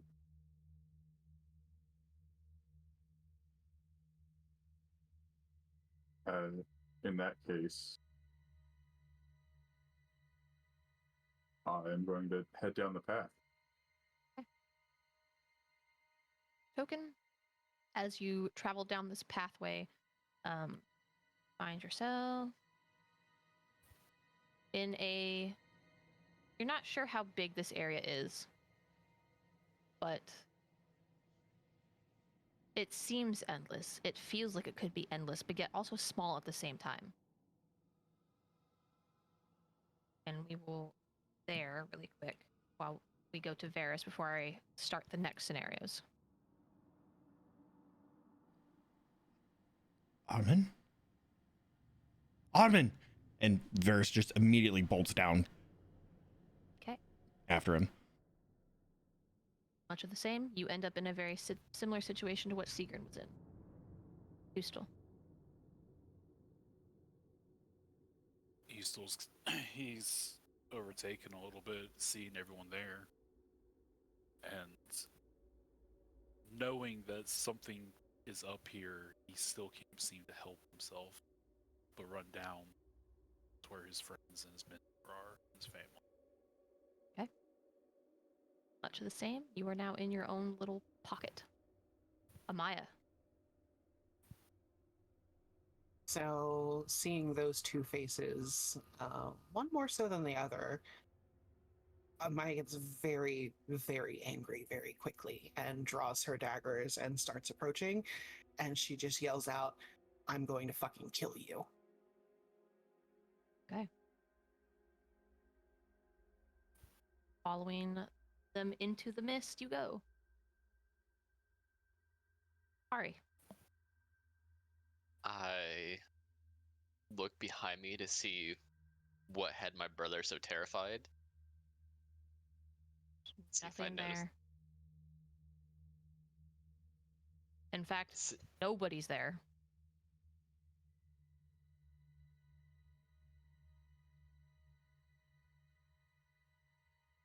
I'm coming, and she rushes off. Or Phineas, now the last one left in the area, is the only one that seems to be not affected by whatever's going on.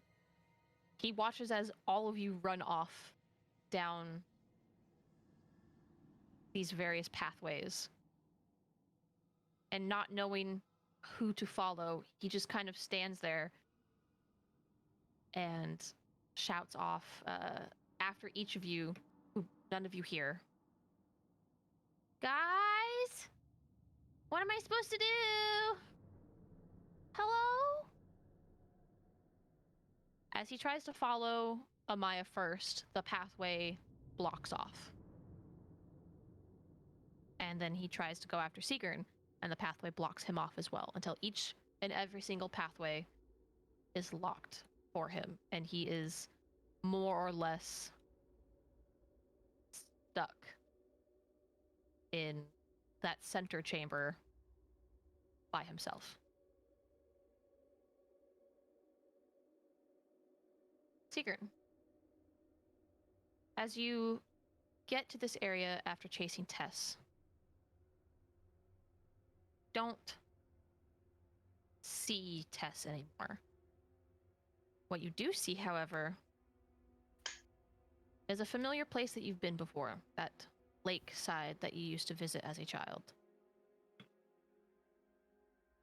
And by the lakeside, you see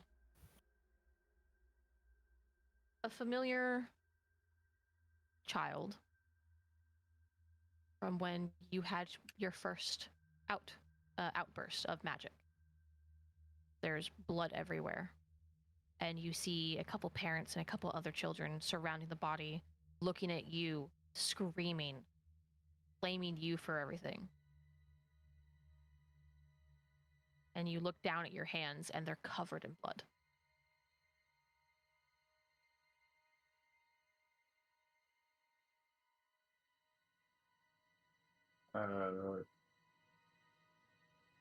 Well, I'm just going to kind of sit there, like, shaking my head, like, I know this isn't how this happened. Sure about that? You never did find out if you actually killed him or not. There's no way there'd be blood on my hands. I didn't actually do anything physical at all.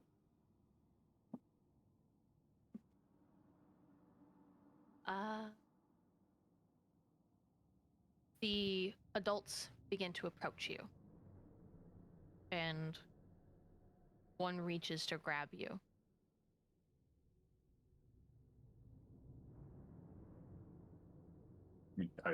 step back to attempt to avoid it. Go ahead and give me a reflex save.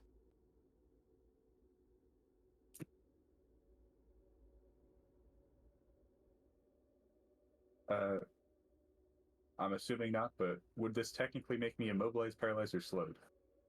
They're attempting to more or less grapple you. So I don't- guess yes. Okay. I don't know if that falls under this, but It's grappling close rules. You enough. think I remember grappling rules for any TTRPG? Grappling is not a mode. If I don't get the +1, then it's at 24. As you turn to avoid the adult grabbing out to you, and you start running more or less to try to get away, just instinctively. Your legs don't carry you as far as you're used to. And you look down, and you're a lot smaller than you think you should be. Look down at your hands. A lot tinier. Childlike.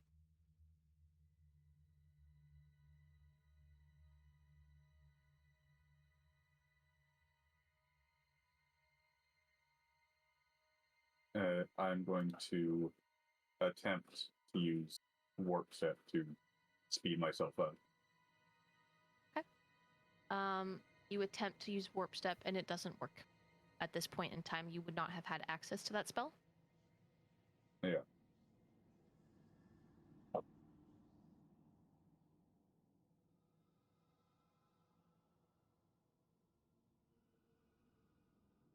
I'm just gonna keep trying to get away. Okay, easy enough. You see your mother and father standing in the distance talking to somebody else, and they kind of turn towards you when they see you running from this adult chasing you. That being the case, leave you on that one to ponder everything else. Varys, you chase after your brother, and you find yourself running through trees. You see your village where you've come from. You see your family members, your friends, all going about their day around you. You don't see your brother anywhere, but you do see other family members.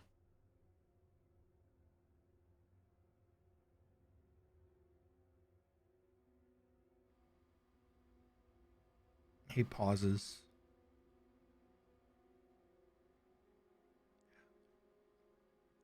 How? Hello? Your father, Loris, stops what he's doing and kind of looks up at you. He furrows his brow, and there's not a nice expression on his face. He looks pissed. And he walks up to you and puts his hands on your shoulders and kind of gets down to your level.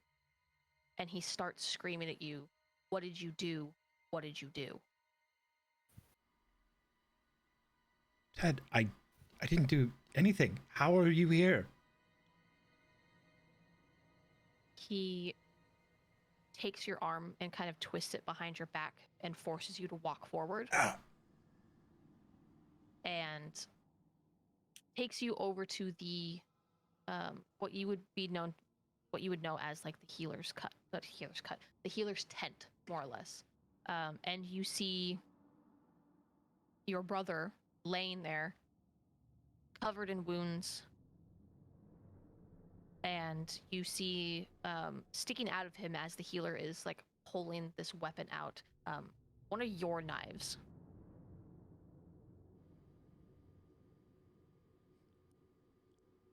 Armin, how?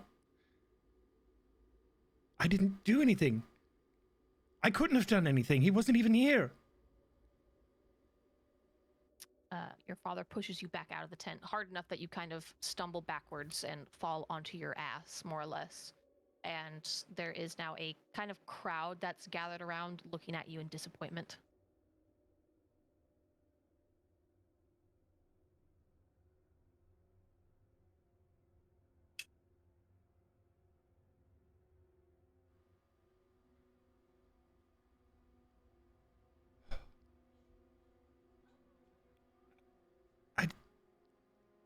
He wasn't. He wasn't.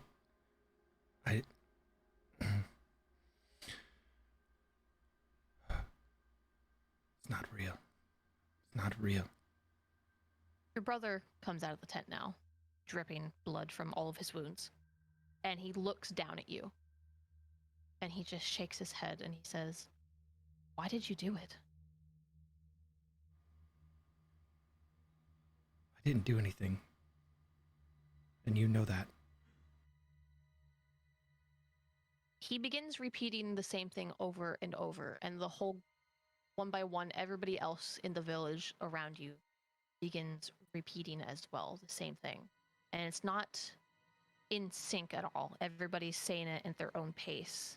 And you watch as each person begins being covered in the same type of wounds that your brother is covered in. And you look down and you are just soaked in blood. And you watch as bit by bit, every single person begins to slowly decay as if they're being rotted by some invisible necrotic force. And the cries of, "Why did you do it? Why did you do it?" begins to turn into screams of pain and shouting, "It's your fault. Why did you leave us to die? This is your fault."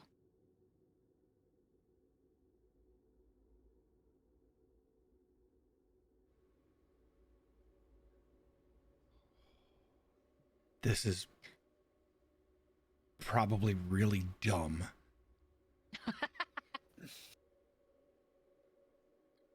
But Varys is overwhelmed and wants to get away. And he runs his hands down the daggers at his side, touches his chest, touches the ground, and casts Shadow Walk on himself. Okay. It does not work.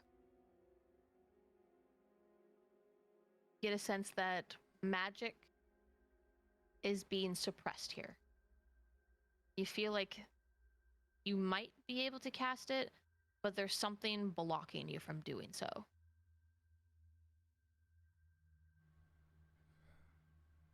I didn't do it. I didn't do anything. I didn't do it.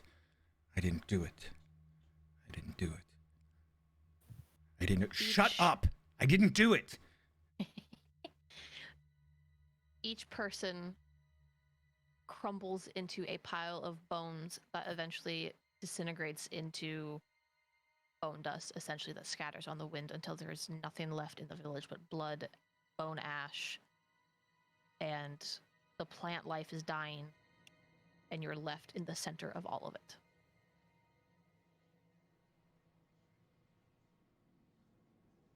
At which point he probably stands up to his feet, gets up to his feet, and just kind of spins slowly where he's at, taking it all in. Okay. You have proceeded to stage 2. That's where we'll leave you for right now. You stole. You see your village up ahead. But it's not normal. There's fire that's spreading across the meadow. You see elves and turtles alike. Excuse me. Being attacked by turned creatures, whether it be similar ones to what you saw during the unmaking or people who have turned into elementals or something of the effect. Either way, there is complete havoc in your village. No. He still charges forward towards what's going on, seeing if he sees any he recognizes. Oh yes, you recognize most of these faces. You see your mentor get strike down essentially by a fire elemental that begins going on a rampage and lighting up the stables, lighting up the tavern, the healer's hut, all of these essential places that are, well, essential to your town. everything just starts going up in a blaze. You see the meadows in the distance where you guys grow medicinal herbs scorched.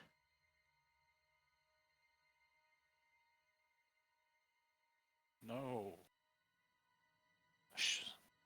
Hustel goes to grab Calibri and knocks an arrow and shoots at one of these fire elementals, especially the one that struck down his mentor. He just kind of like unloads on it. Okay. You do so. The fire elemental, as soon as the arrows get close enough to the flames, they combust before they even actually reach the elemental. You get a sense that this elemental in particular is probably a little bit stronger than normal.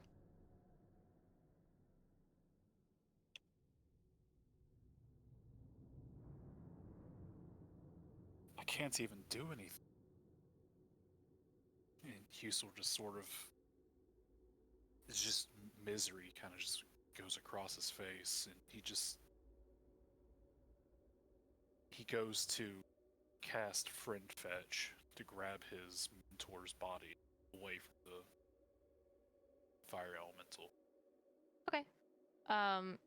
You try to cast a spell, and whatever's happening in this village right now with magic going haywire, your spell doesn't go off.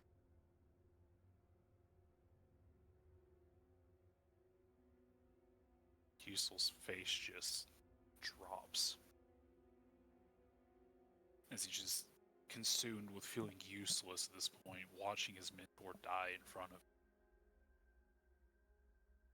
and not able to do anything about it.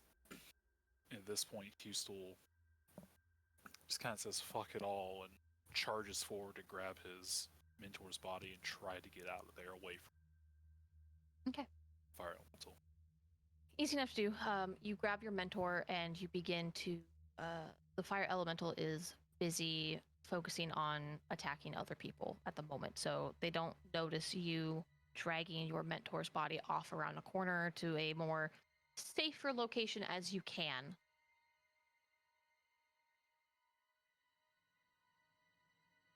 So, I'm going to check for a pulse or some sort of sign of life. Easy enough to do. There is none whatsoever.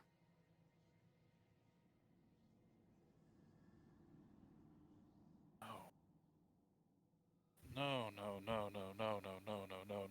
No.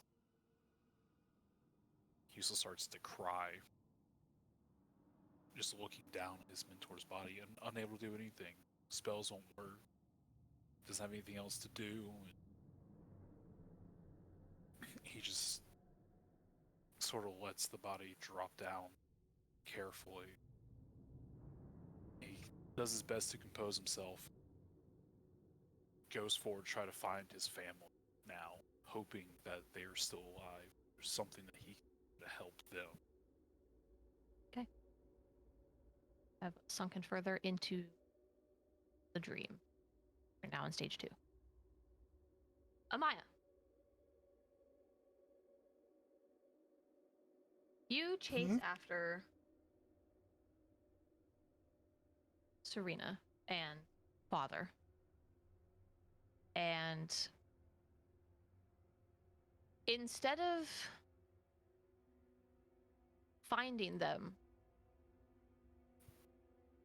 you're met with the familiar area of the manor back in Ardengard, Severin's Manor.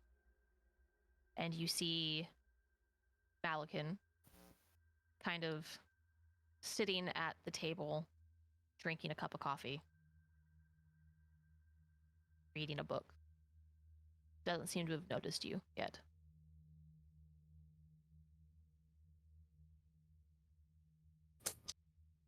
Thoroughly confused at the disconnect between the two things.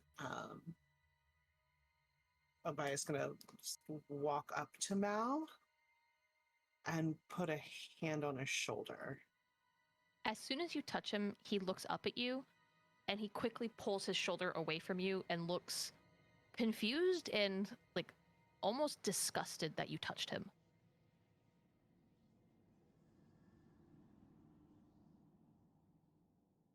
What was that for? What the hell do you think you're doing?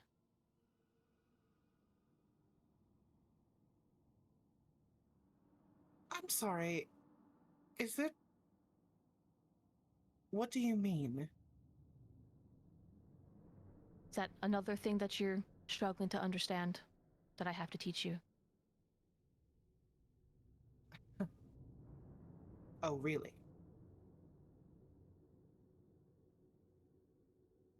Okay. Fine. Work your shit out. We'll talk later. Doubt that. Don't come back here. Don't bother me anymore. Excuse me?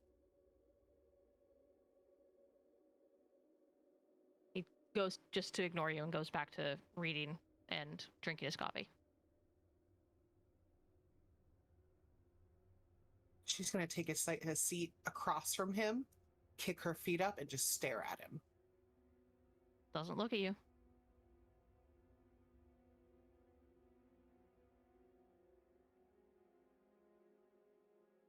You gonna tell me what this is all about? No response.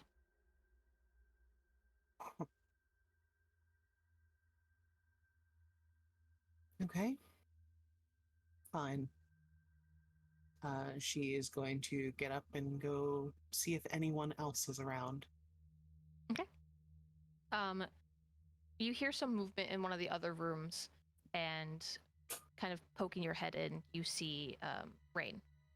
She is packing up some stuff of hers.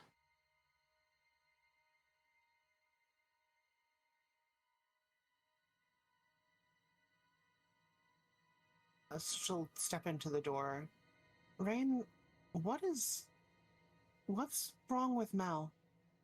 She kind of looks up, furrows her brows a little bit. Hell's are you doing here?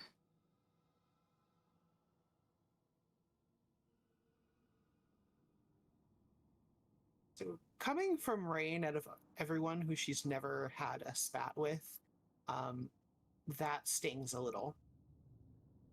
And it shows on her face. Rain, will you please tell me what happened? As if you don't know. Really, playing stupid now. That's low even for you. Even for me.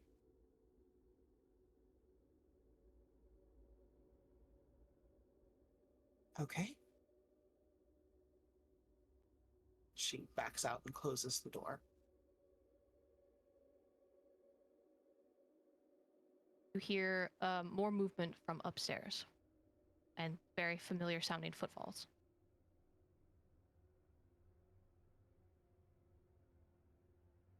She'll go to the door and stop in front of it before she even tries to open it. And just stands there for a second and takes a deep breath.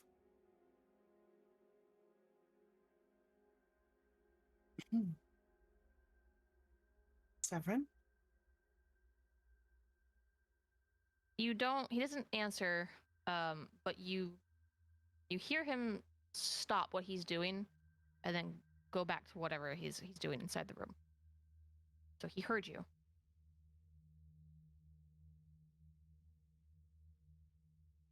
Breath kind of catches in her throat and she goes to open the door. Okay. Now sunken deeper into this dream. We're now in stage 2. Hari. You find yourself back home.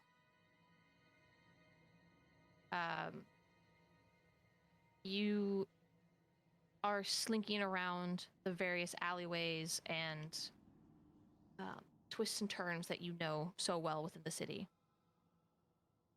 And you see your brother up ahead with a group of people that you've never seen before. They definitely dress like surface dwellers, however.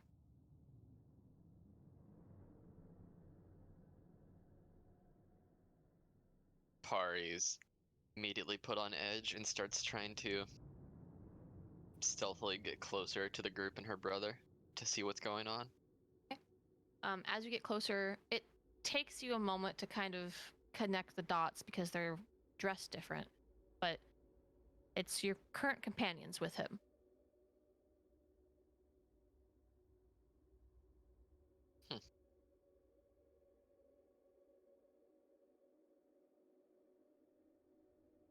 What are you all doing here? They look back at you and quickly usher your brother elsewhere and start taking off. Pretty fast, actually. They're running from you. Well, I take off after them to where, knowing the city, I'm going to try and take a shortcut to cut them off if I can. Okay. As you're doing so, and you're kind of keeping an eye out, whether you're running on running on rooftops or parkouring through alleyways and whatnot, and they're keeping up with you a little too well, and you quickly realize that it's not them who are leading the way out, if you will. It's your brother that's telling them where to turn and where to go, as if he's actively trying to get away from you.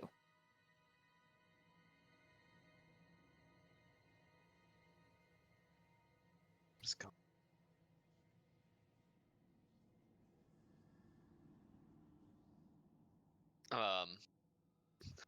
Probably will call. I'll call it. Deja, what are you doing? To her brother. Your brother will call back out and basically say, haven't you done enough already? Stop following me. Following you? I'm trying to find you. Here you are with them? He quickly takes a sharp turn, and you hear him call out back at you. I don't want you to find me. Stop looking for me.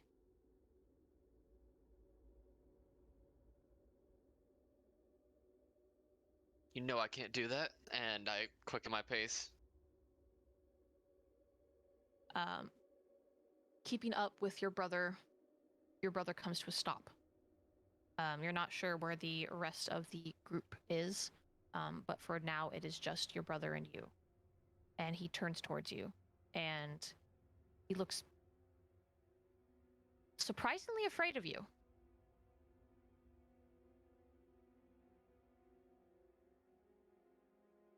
I try and slowly approach and see what's wrong, what's happened. I'm not doing this with you anymore. Not doing this good guy, bad guy act that you always like to pull. I've had enough of it. Tired of living my life in fear of you. Pari just looks extremely confused and shook by that statement. To where, how far away from him am I? You're about like 15 feet. 15 feet. I'm going to try and keep walking forward. And as I do, slowly transition from how she's normally looked to the party to her full kitsune form to try and embrace him, asking, what is there to be afraid of? You seriously don't... I can't with this anymore. Just don't talk to me. Don't look for me. Just don't. And he takes a few more steps back.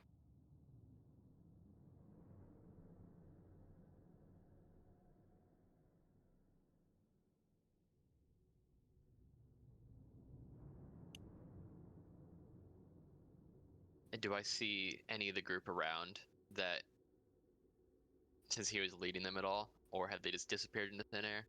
Roll my perception.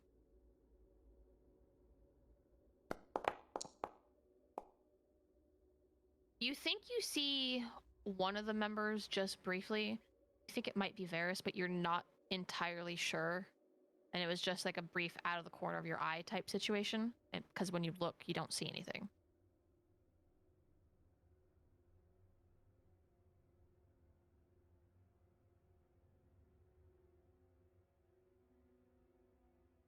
You know I'll keep looking for you and trying to find you because you're my brother. Well, I didn't ask to be your brother.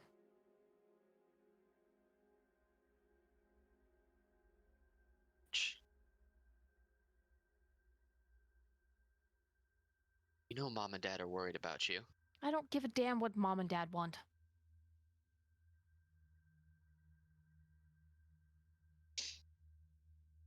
Tired of living my life, everybody expecting one thing from me.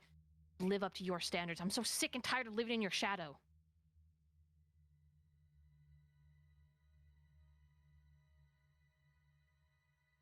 You're your own person. You don't have to be like me. Don't listen to them. You just don't get it. And you never will. How could you? You're the perfect golden child.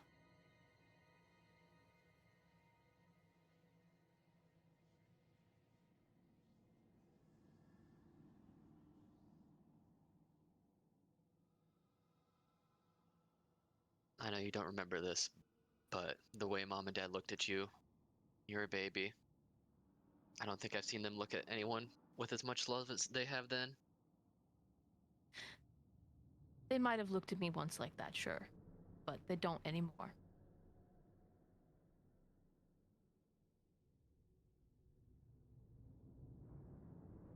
No matter what you do, or just know that I will always love you.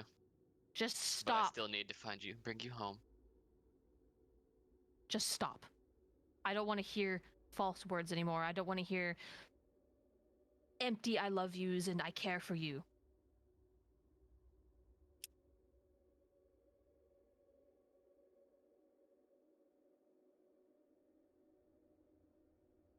What happened while I was gone?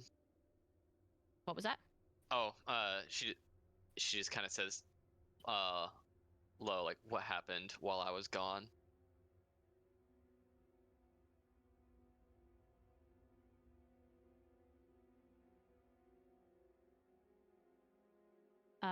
As you're trying to figure out what the hell happened, you see something kind of snap in your brother. Fed up and tipped over the edge, and you see him reach for something behind his back.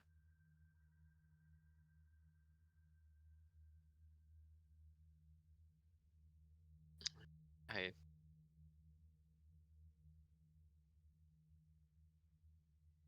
I'm just gonna slowly approach. He stops backing up. And you see what he pulls out from behind is a dagger.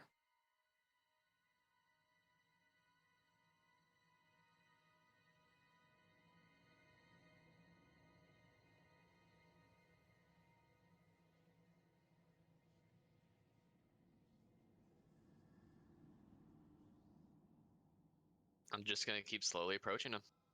Okay. Not threatening, just kind of I told you what I'm doing, so.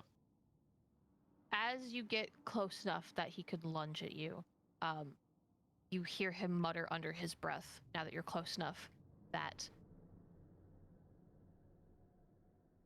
there's no need to worry about him being compared to the golden child if the golden child is taken out of the picture, and he lunges at you.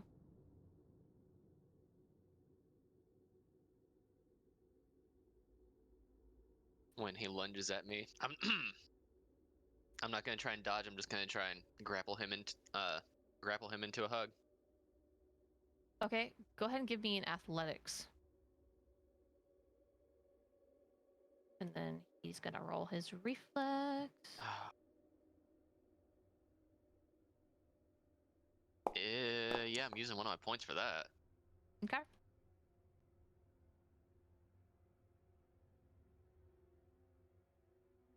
Jesus. All right. I will say with that roll, unless you roll like pretty high, his bare minimum will beat that.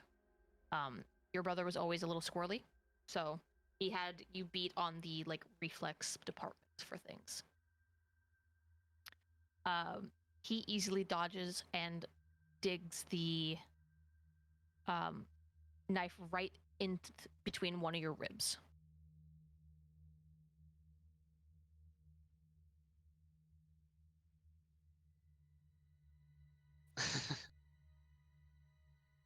Do I? Do I actually feel pain? Oh yeah, No, it okay. fucking hurts. You're pretty sure he might have clipped like a lung.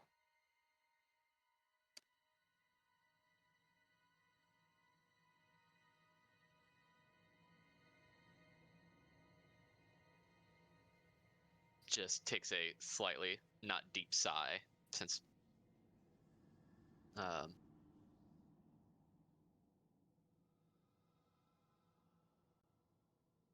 and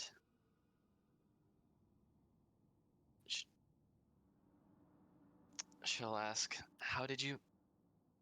when did you start thinking of this? He says nothing anymore to you, and he pulls out another dagger from behind his back while he still has the other one sunken into you, and he goes to stab at your neck. That one I'll try and grab his, like, dodge out of the way, like move his arm out of the way. Okay, are you moving his arm out of the way, or are you dodging? I was gonna more like dodge, like nimbly avoid it. The fact Okay, that she so a has good reflex. body control. Yeah. Jesus. Rolls Damn, are not good today. That's rough, buddy. I will say, Oh, go ahead, sorry. I will say, because it is barely, barely within the success rate. You don't get a full hit. Your brother will still graze your neck and cut it, but it's not enough to, like, really seriously fuck you up.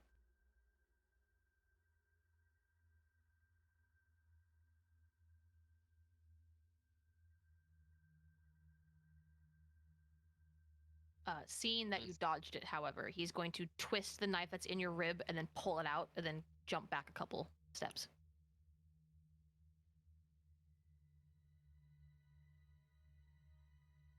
Jesus. It's good to trouble. When did you become such a problem child? I swear.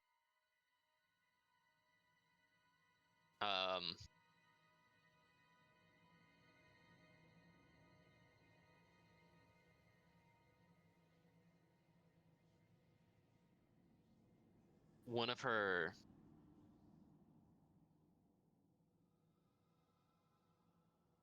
to do. Question, what to do?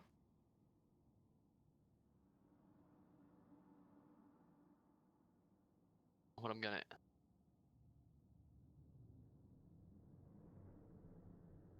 Trying to see if there's a calm emotion type spell. Doesn't matter. Oh. I will just say this now to save you time. Nobody's spells are working right now, so. Yeah, I figured, but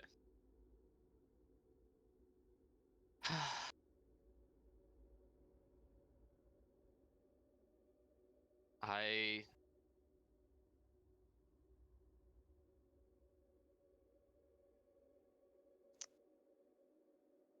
I'll give she'll walk towards where she thought she saw someone in the corner of the eye, and for the moment say, I'll give you some space now, but just know I'll always be looking for you, and I'll always be looking out for you. Turn your back on him. Yes. Okay, As I'm as you walking. do, you feel a dagger bury itself into your shoulder blades. He's not behind you, but he fucking lobbed it at you. Or, I mean, he is behind you. I mean, like, he's not directly behind you. Sorry. Yeah, he not within melee range. He just threw it. I'll use one of my tails to pull out the dagger and bring it to my hand.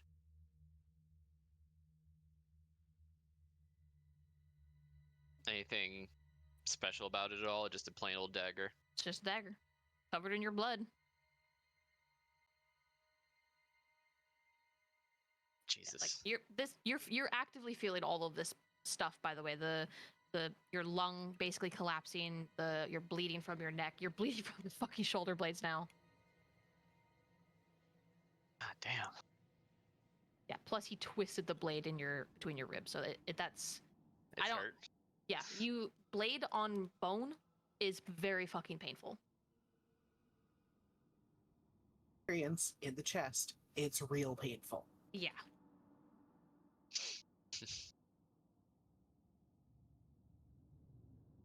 Well, I'm gonna find the group and get answers from them, since they seem to be part of this issue. Don't see the group anywhere. Hey, well, fuck.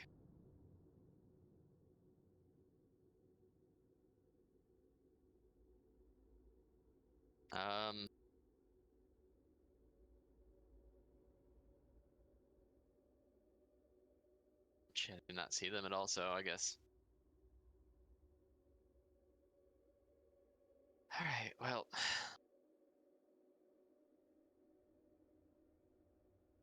That was a bit rude. So. Time for some tough love. And. She is going to. Try and pull out her whip to. Hit the disarm with the other dagger he has left. Okay. Oh god, there's rules for disarming. I don't remember what it is. This uses the weapon's reach and adds the weapon's item bonus to attack rolls as an item bonus to the athletics check. Okay. Go ahead and do that. So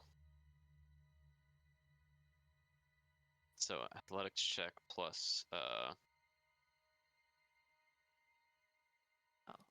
need to adjust your HP because you're fucked up.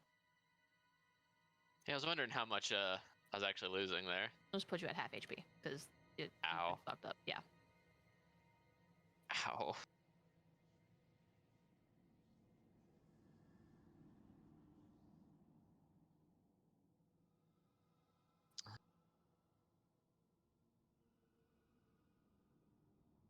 Jesus. Today's not Pari's day. She fucking hates this place.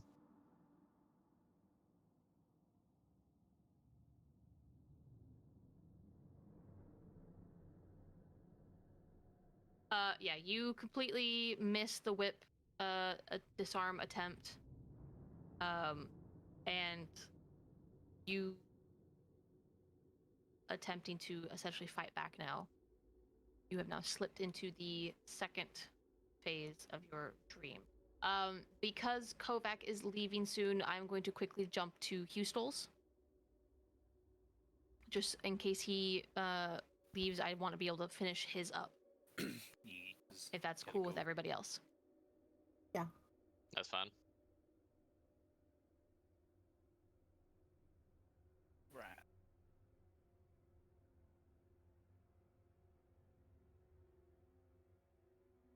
Okay. So, as you what were you doing again? You were going off to look for your family, that's right. Yep. As you stand up and you go to take a step, you realize that it is really, really difficult to do so. You find your joints are in pain.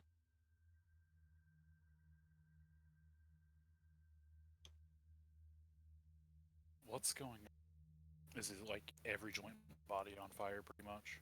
Yeah.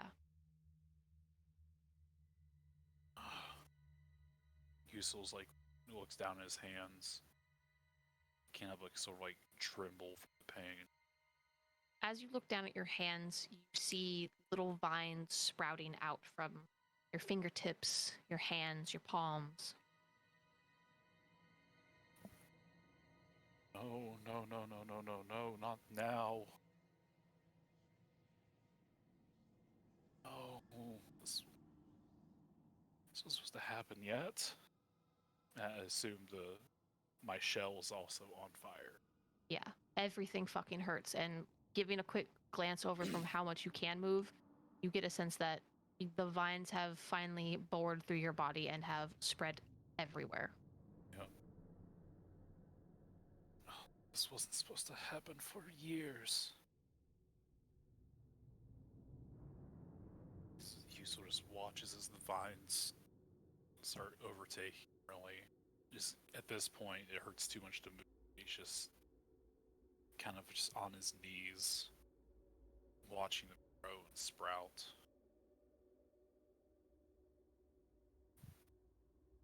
There's a strange sense that kind of comes over you that while it is terrifying, it's also strangely beautiful because flowers begin blooming on you in places that they normally wouldn't, and flowers that you've never seen before.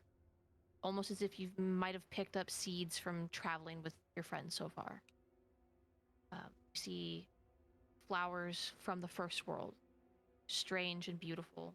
You see flowers from Sigurn's home, flowers from Kulog's home.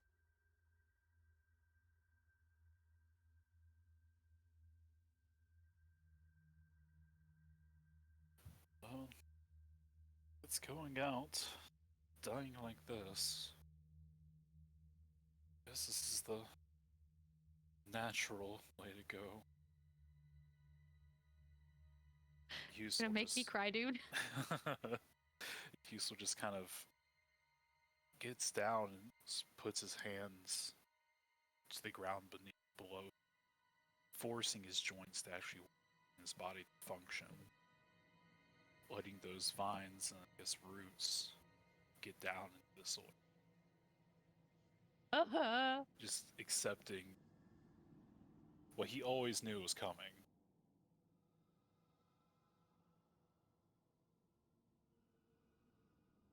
As you do so, your vision kind of starts to fade. And you don't feel the pain anymore. You feel weightless, at peace.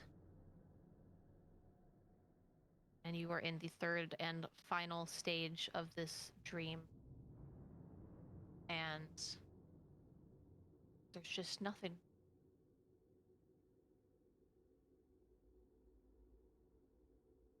So it's just You aren't, I will say out of character, you aren't dead. So okay. I wouldn't kill you that way. So it's just like dark nothingness around me. Yeah, as far as Hugh still thinks, he thinks he's dead. This is the Since you will not be here next week, I feel fine telling you this now. Hustel is fine. He is just sitting in basically this room that you're in right now, just kind of staring off into space, doing nothing. So he's fine. okay. Just twiddling his thumbs, essentially. Yeah, he's basically in a trance. So you're fine. So don't worry about that. So you can leave feeling relieved and not stressing out like, oh my god, you killed Hustel. Hustel died. That'd be one hell of a way to go, though. Can't wait. You're like, when you're like saying, oh, he accepts it, he just gets down to the ground so the roots can spread. I'm like sitting here like trying not to cry. I'm like, Dust to dust. flowers to flowers. Okay. All right. Well, on that note, I do have to go. I have to start getting ready. Yeah. So And we got to at least finish up your stuff. Love you too. Yeah, Have fun. Bye, go back. Love you. Have I'll do fun. my best. Mwah. Bye. Mwah. Okay. Back at the start of the round, we got Seeger now. You see Yay. your parents up ahead, who turn towards you as you're running.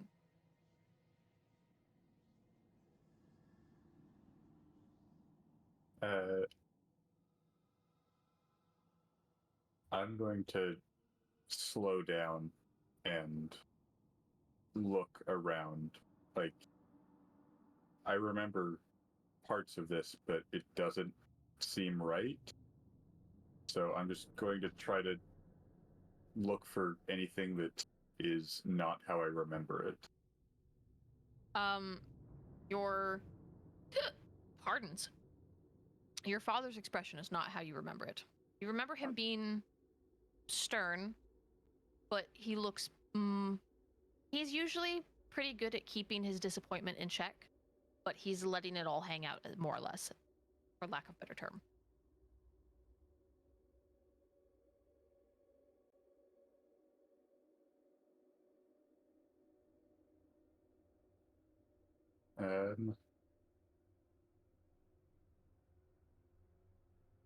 I'm actually going to turn around and go back to where I was just going away from, because I want to know what happened.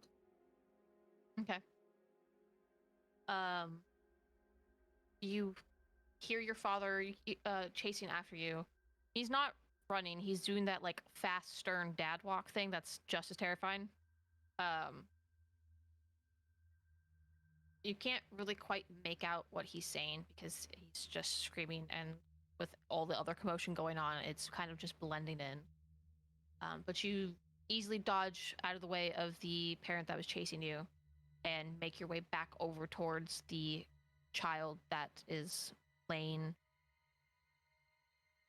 on the ground by the pool, or the lake, sorry, twisted and very mangled.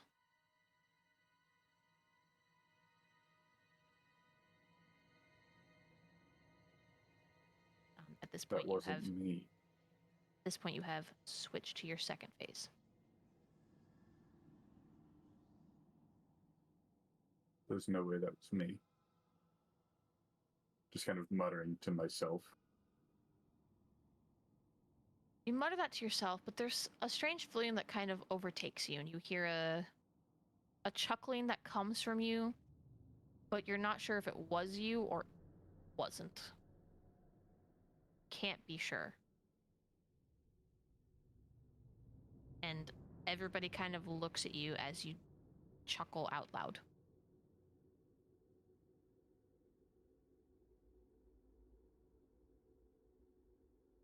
I'm just kind of muttering that over and over, looking at what's going on, just kind of like frozen there. You... Oh, yeah, you can change his name back to... You can change your name back to Seagern. Sorry, I forgot I still had you as Swolgern.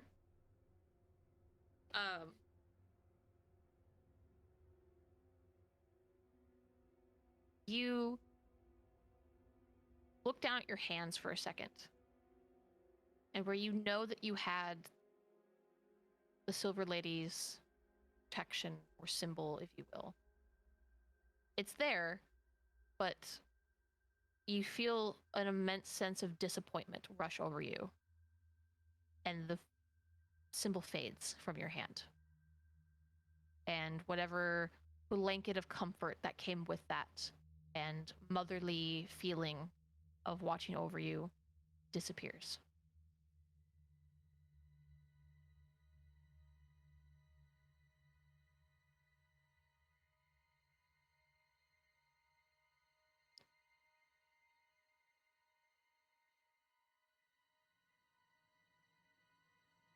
Again, just kind of sitting there like shocked and confused and taking in my surroundings, but not really focusing on anything that's going on.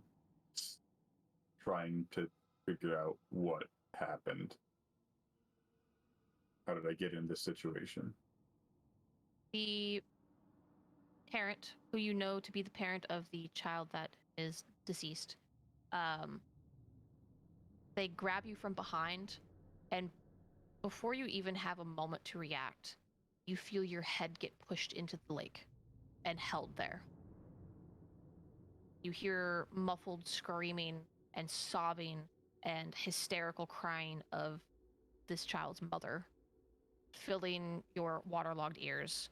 And you kind of turn your head a little bit, and you see your parents standing there, but they're not stopping her.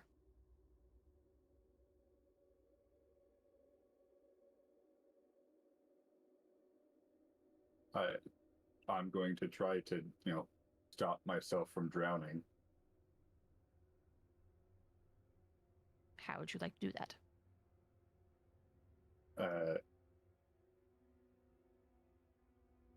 Start by just trying to push myself up out of the water. Just try to push against the force holding me down.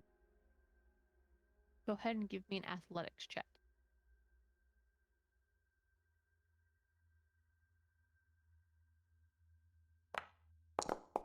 terrible. The woman is grieving. So you get up enough that you can get a gulp of air before she pushes you back down again.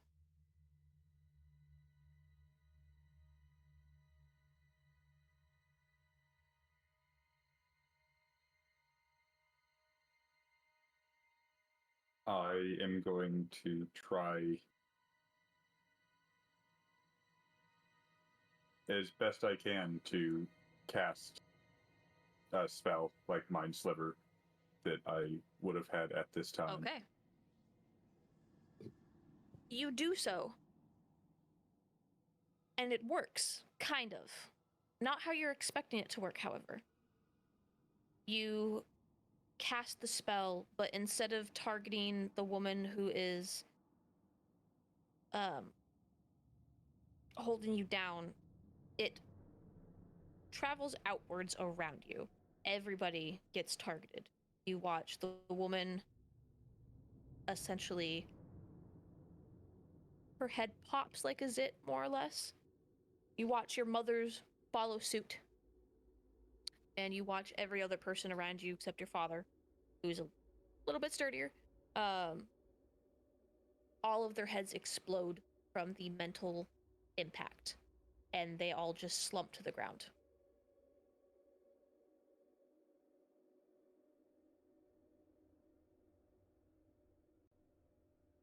I lift my head up out of the water and sit there gasping for air and looking around with terrified wide eyes.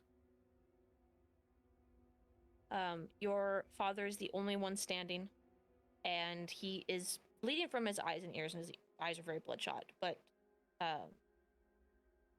he looks around, sees your mom, sees his friends, and for the first time that you can ever recall, he lets out a sob.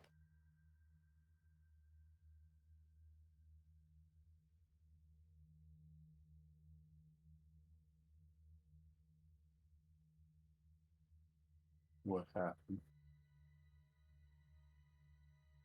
How did this happen? Just kind of sitting there, like head in my hands, unable to do anything. He looks at you with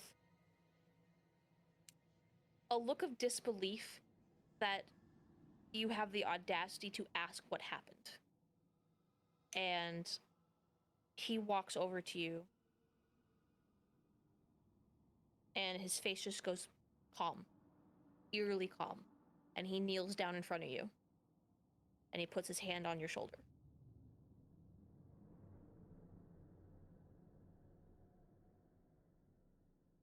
And for the first time that you can really remember, he pulls you into an embrace.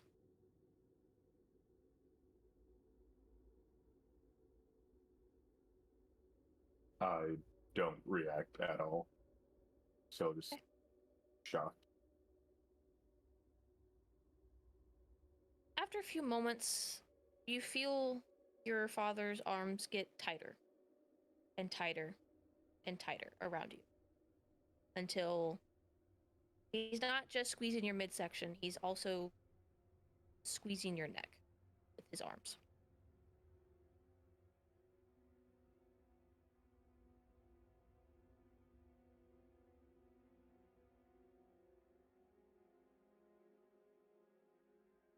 I panic and try to push myself out of it. Go ahead and try to give me a reflex save.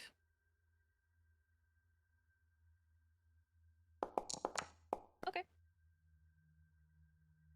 You manage to break free of his grasp in a moment of temporary weakness from him, where he has, for a split second, a second thought, and he relaxes just enough for you to break free.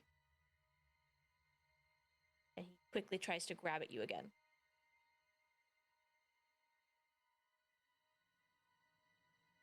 At this point, I am just going to run.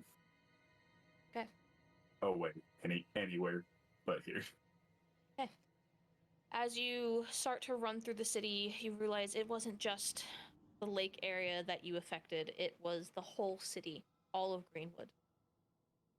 Nobody is left but you. You see Tess and her caravan up ahead. About as young as you remember them at this time. At least her. You don't know why the caravan would be there, of course, but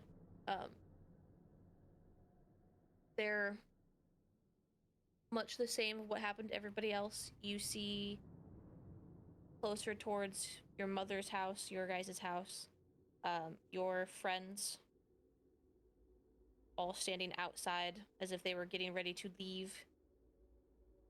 Same thing, no heads, just slumped.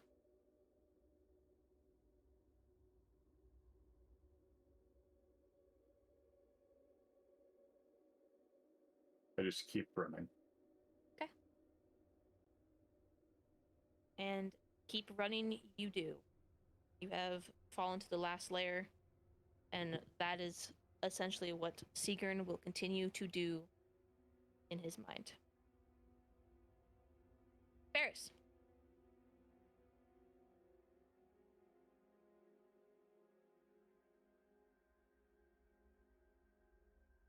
You are left in your home with all the people having essentially rotted away. The plant life is dying.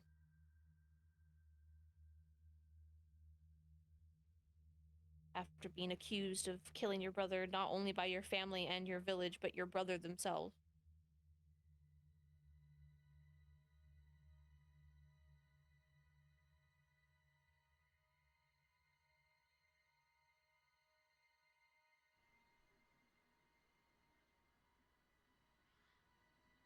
This isn't right. This isn't happening. It's not how it happened. And he'll walk back into the house that he was pushed out of. As you go to take a step, you feel something grab your foot. And look down and try to pull away. You look down and you see a hand from the ground clutching your ankle. And then you see another one reach up, grab at your leg, and then more hands everywhere.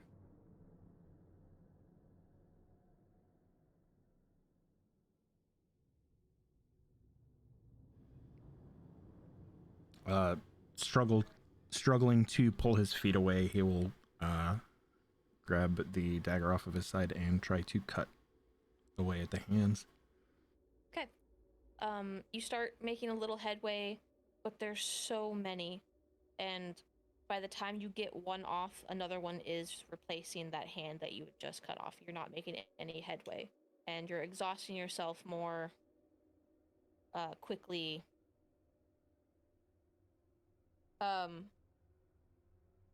As you think for a second that you're finally getting headway on one of your legs, you feel a pull, and your back leg gets pulled into the ground.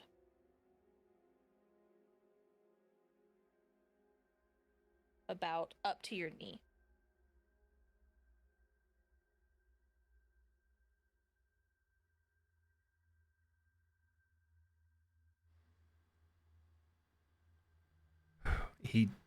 The what little bit of panic there was when all of the hands started clasping him, he tries to steel himself and takes a deep breath.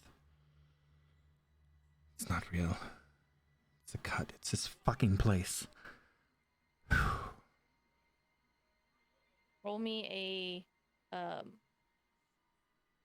will save.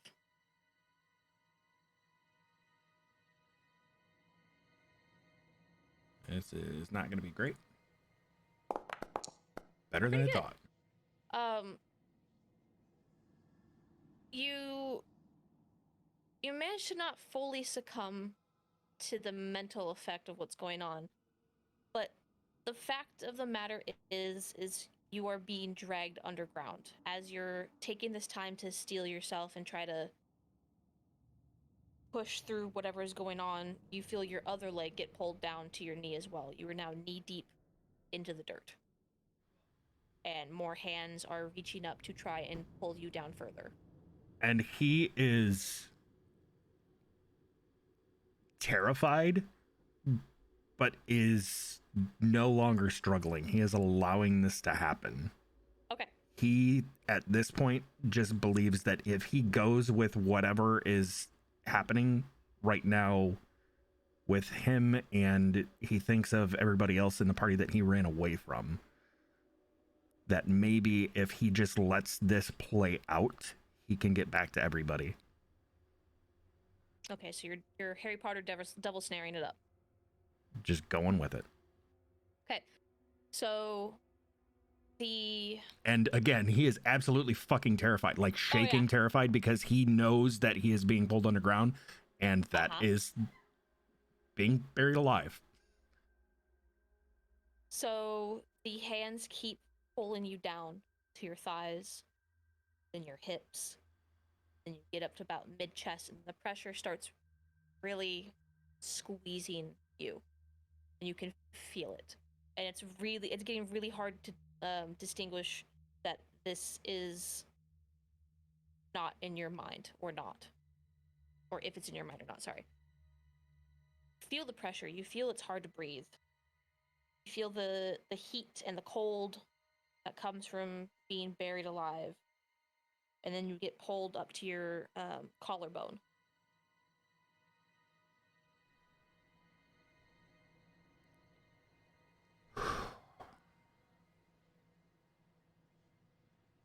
This is it. And he closes his eyes, takes a deep breath, and just continues to let it happen. Okay. You feel various hands on your face pulling at your flesh, and you feel one kind of like grab your jaw, like hand in your mouth type of situation, and pull, and kind of pulls your jaw down a little bit, and you feel up to your neck then, and then up to your chin, and then your lips are submerged. Just your nose is sticking out, and you can feel your breath, with what struggling breath that you can take, displacing the dirt below you.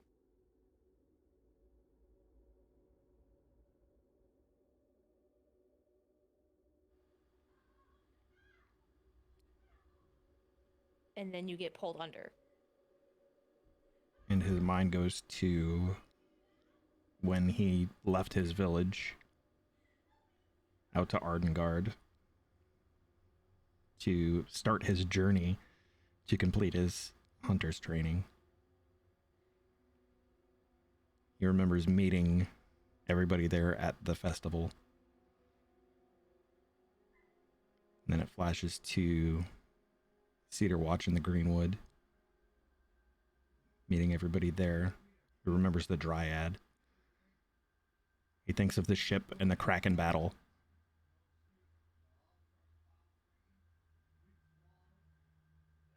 And then the storm comes. And the only thing that he can think about is his family and the tower, and just the daunting vision of that thing standing in place of where his home once was.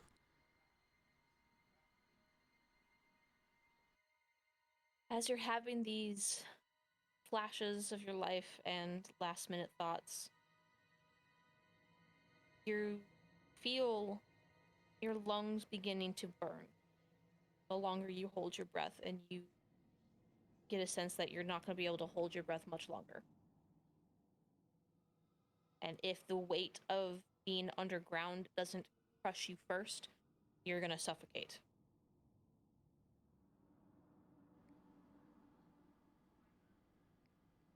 And natural survival instinct, even though he's trying to go with it, he starts to struggle to try to break free and like try to dig his way back up and out. Yeah, you try to move your limbs, but it's not like being buried in a box or anything of the sort. The pressure of the dirt on you is so strong that you can maybe move your fingers like a few centimeters at best. And you try to wiggle and struggle, and there's just nothing you can do.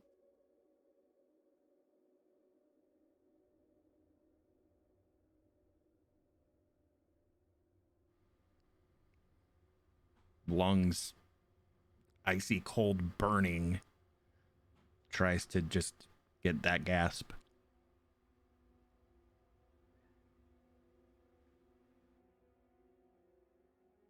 And you do so, and you get nothing. Your mind goes blank, your body relaxes, you let the cold of the earth kind of encompass you,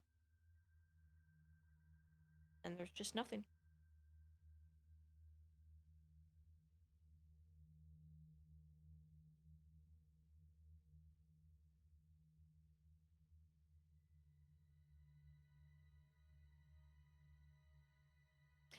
Amaya.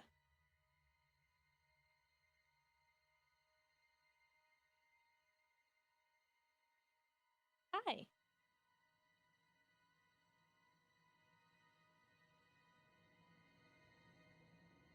You there, lady?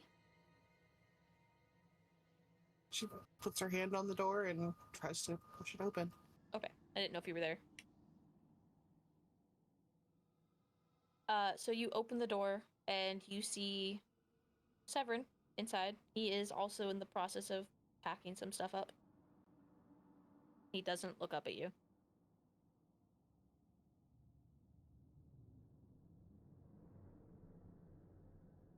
She just stands there and watches him for a good half a minute. And then she takes a couple of steps forward.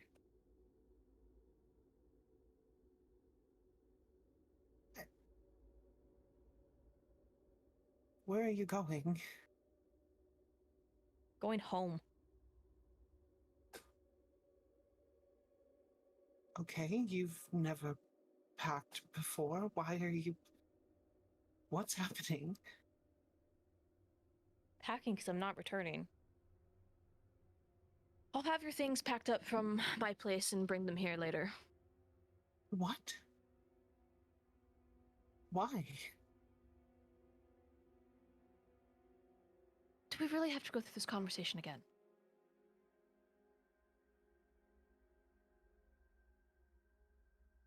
So her mind immediately starts racing, trying to figure out what it is he's talking about.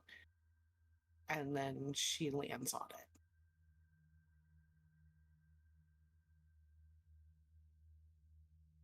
Oh, you've changed your mind then. You've given me a lot to think about it. How, after everything that you've put us through, how could I not?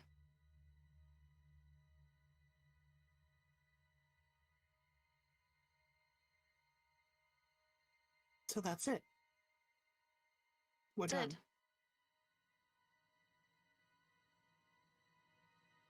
it. Just FYI, 47 had to go because Kira and them are going to the store. That was perfect timing for the beep as It was. Yes, that's it. You can have fun with your new friends or whatever. But I will not be partaking in this anymore. It's too much. I can't handle it anymore. You're too much.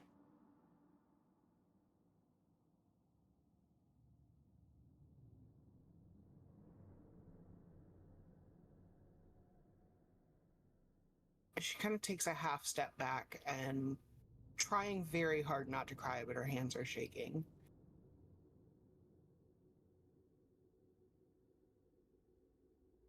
So I was right the whole time. You lied to me. I loved you, but you made it a chore, Amaya, like you always do. Nothing I ever did or could do will ever be good enough. And I'm tired of feeling like that.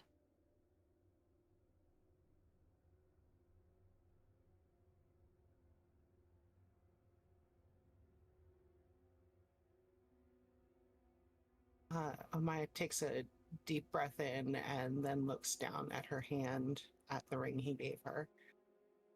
And she goes to take it off. And she holds it out. Keep it.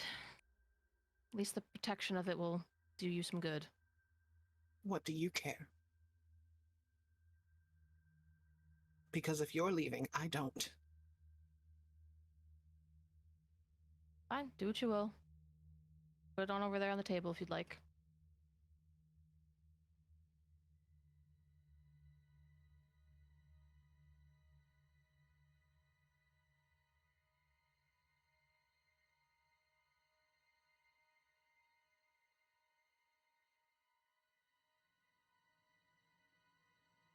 She takes it and she sets it on the dresser.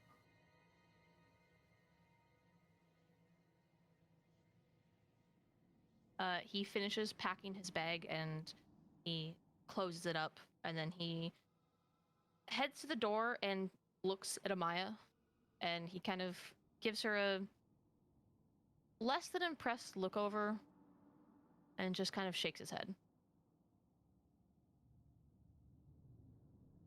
She's going to step in front of the door, and as she does, she's going to pull Phantom and hold it out with the blade facing herself. If you're going to do it with words, you may as well do it for real. Don't be a coward. That's my job, remember? He pushes past your outstretched weapon and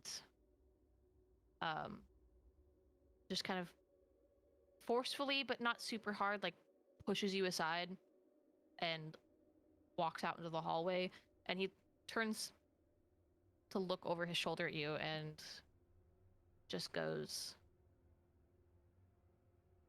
"Keep up what you're doing, Amaya. You're going to end up alone and lonely, and nobody's going to want you. Just how you want it."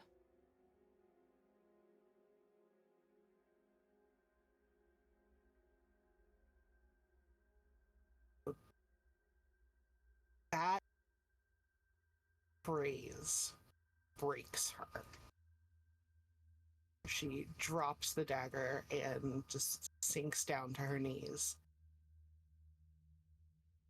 and begs him not to leave. He watches for a moment, turns back forward, and "Goodbye, Amaya," and then walks off.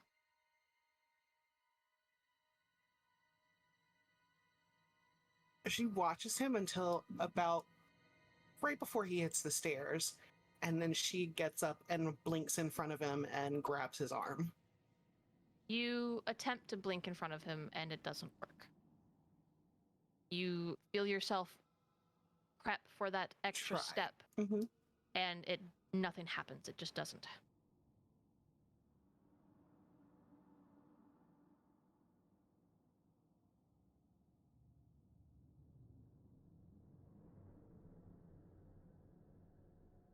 So kind of chasing out to catch up with him, she stops and goes to reach and doesn't touch him. You said forever. Yes, well, maybe I finally realized how long forever actually was with you.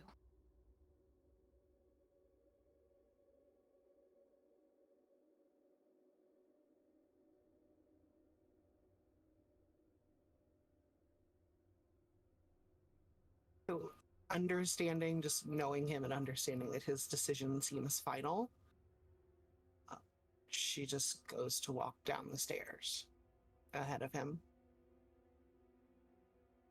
Okay. And she'll call over her shoulder, "I'll see you next lifetime." No, you won't.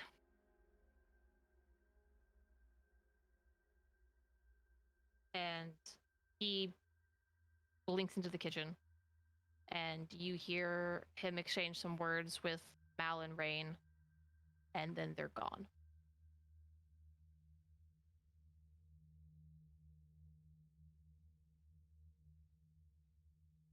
Keeps walking out of the house, No idea where she's going. Just going.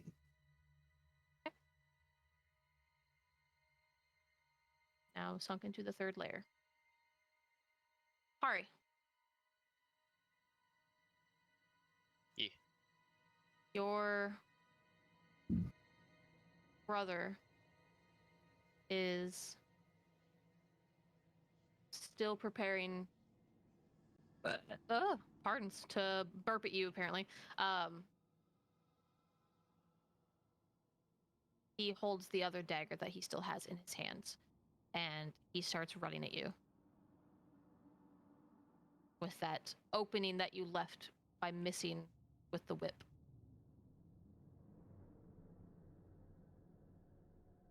I'm going to, again, just try and shift my body out of the way of it. Okay, go ahead and give me a reflex. The reflex. Beetle down. Okay, better. Slightly better. I've been rolling low, fuck. He manages And- to get you on the arm. He doesn't stab you, but you get a slight superficial cut, more or less. It still bleeds, but not anywhere near like what he's been. He is based on where he was aiming, and he's going to for killing you. He is attempting to kill you. What I was gonna do is after I mostly dodged out of the way of this one, I was gonna try and give him a resounding smack. You bitch slapping him? Not bitch slap, just regular slap across the face. Okay. Like, I'm just assuming unarmed strike. Yeah. Okay. That would hit. So you I do would manage to hope that would smack him hit. across. Yeah. You do manage to hit him across the face. Don't bother rolling damage. Stop. Now. He stops for a second, and without turning his head to look at you, he only turns his eyes, and he is pissed.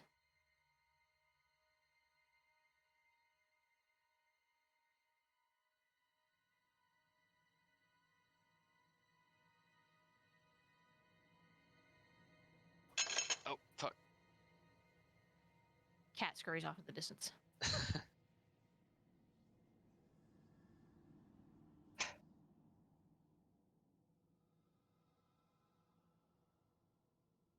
Is this really any way to act just because you think everyone's comparing you to me? I'm not having this conversation again with you. I've tried to explain it, and you just don't get it. And you never will. All you care about is yourself, as usual. Really? Is that what you think? That's what I know.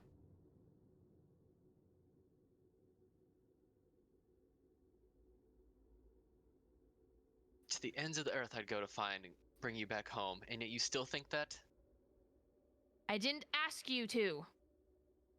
How many times have I told you I don't want You your can't help and I ask don't me need to your help? when you were taken. I wasn't taken. I left of my own accord to get away from you. That? Get away from me. I wasn't even home then. You, this stupid place, stupid family. Sick and tired of living here.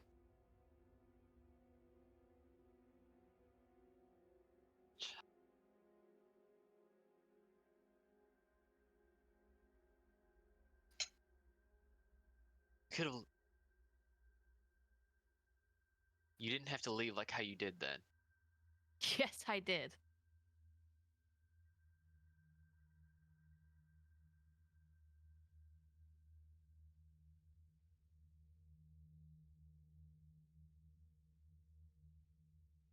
Fine then. Go. If you want to be free, do so. Oh, I will be free. And he lunges at you again to try and strike you once more. Hey, well. I think the kid needs a beatdown, I guess.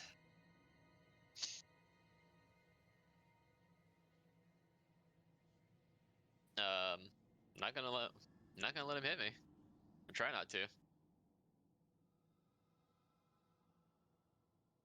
Okay, go But ahead what- and do another reflex reflex. save? Okay. Uh, He was expecting you to dodge this time, and so he moves with you, and you feel the blade sink in close to some vital organs, like near your liver and whatnot. you just just hear her cough a bit, and since he's up close, I'm going to try and take the scarf and like nimbly wrap it around his arms together. You would not have the scarf at this point. Ah, shit. That was a recent acquirement. Yes, yes.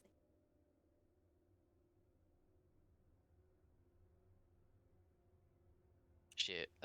Oh shit! Nope, ignore that. I did. You're not all dead. right, I'm You're dead, fine. You're fine. guys. You're fine. I'm sorry. Fine. There we go. Uh, You're dying technically, kind of, but I'm dying, but not dead yet. Fuck am I supposed to do with this kid? I guess since I don't have this scarf,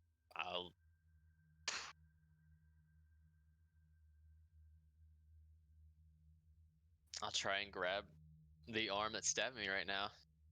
Hold it in place since he only has the one dagger left I know of. okay. Go ahead and give me an athletics check.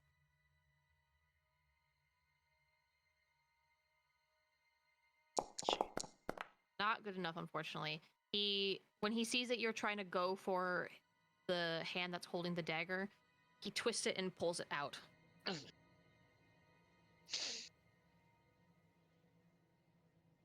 Oh, God.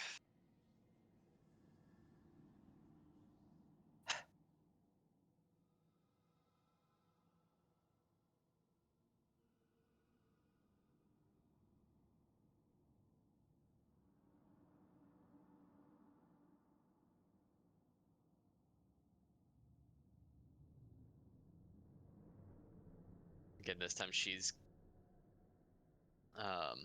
since I don't have the scarf with me, I guess again she's just gonna smack him upside the head. Okay. Fuck.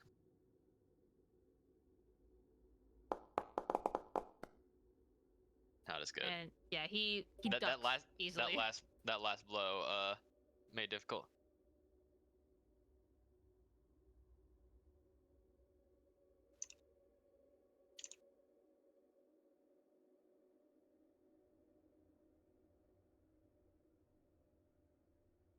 I guess after I miss that, I'll try and back up a couple steps.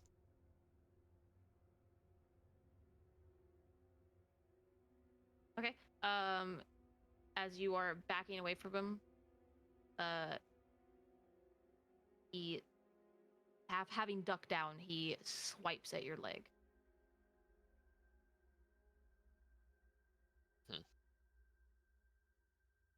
Or mid-step, so I will actually make a private attack roll for this one since you can't really dodge.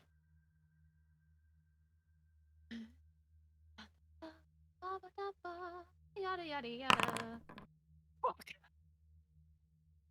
Do I die? Well, let's just say that your tendon gets cut.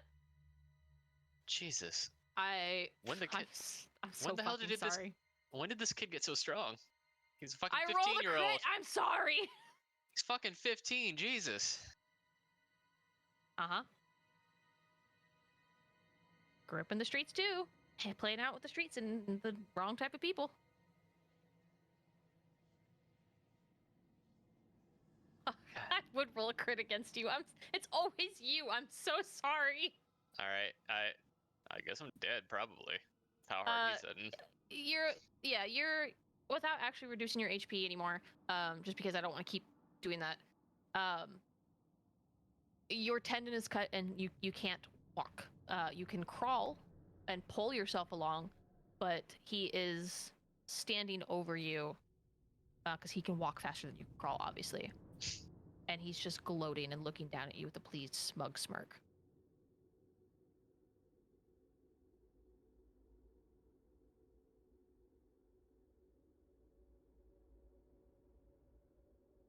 what I'm going to do is, since at this point, whatever's happening is seeming to happen, through the wounds and bleeding, I'm just going to try and take the winds out of his sails with a demoralize, saying that, you may have gotten this now, but the future isn't bright if you stay on this path. Who said I want to be in the light in the first place? And he plunges his dagger down, and you feel it sink into your neck, and you can feel the blood immediately enter your mouth and your trachea, esophagus, all that stuff, and it inhales some of it as you try to gasp for air, and you start suffocating on your own blood. All right.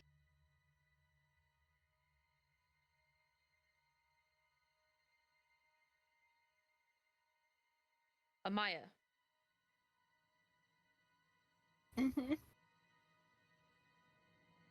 As you were running, you feel a sudden hand grab your shoulder and stop you. A little forceful. She whips around to look and see who it is, immediately drawing Arcantus, her other dagger. It's Simeon. And he looks at you, not disappointing, but more of a what the fuck are you doing look.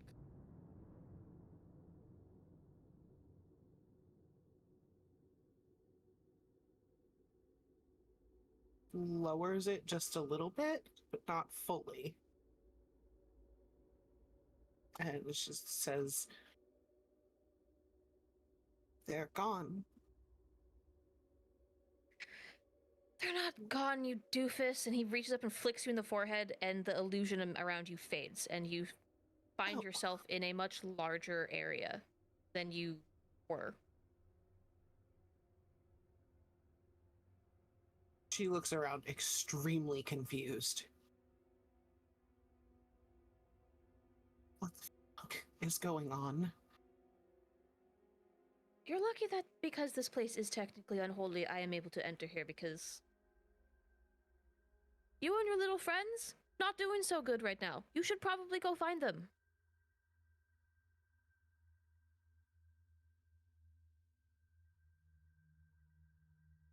The realization dawns on her. You got to be fucking kidding me. Fuck this place. And she starts just kicking the ground, just absolutely pissed off. Okay. Because you're kicking the ground, and this is actually a really great way to introduce this, you kick a rock, and it goes towards, let's see, evens, it goes to the left, odds, it goes to the right. Okay. You kick a rock over in this direction, and the rock goes through the wall.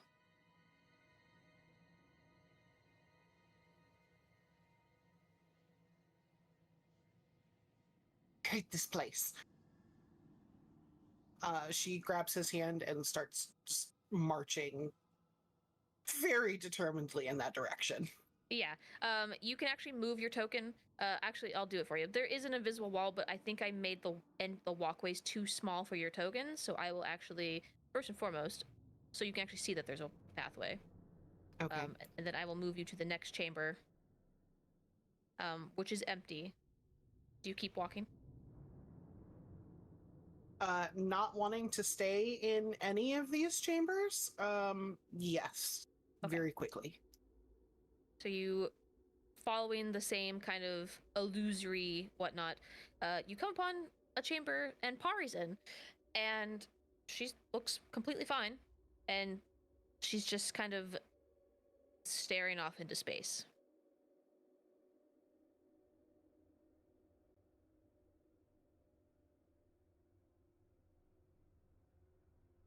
Oh, welcome to the shit show, Pari. She's gonna walk up and just take a circle around her. Just like walk a circle around her and make sure she's okay. And then establishing that she's gonna just put one hand on her shoulder and kind of just slap her cheek. Pari, Easy enough to do. Wakes her Pari, up. wake up. Pari, you wake up from you still suffocating and struggling to cling on to life as you watch your brother just stare you in the eyes as you die.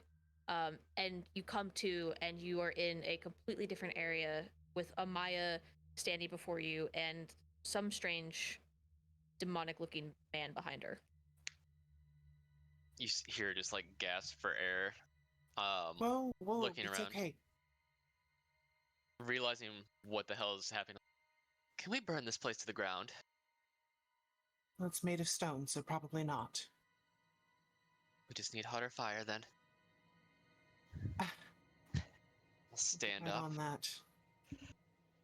All right. Pari, Simeon, Pari. Pleasure to meet you. Same here. Maybe, hopefully in better circumstances, though, for next time. Where are Be the nice. others? Yes, There are some kind of there are pathways. Check the walls. And Amaya's gonna go just walk a circle around and try to find the next. Easy enough. I will move you guys to the next chamber.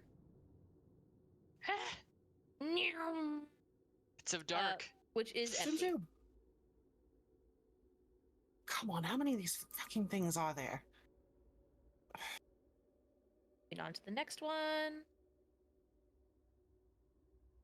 You guys find Sigurd, who is much like what Pari was, standing just completely catatonic.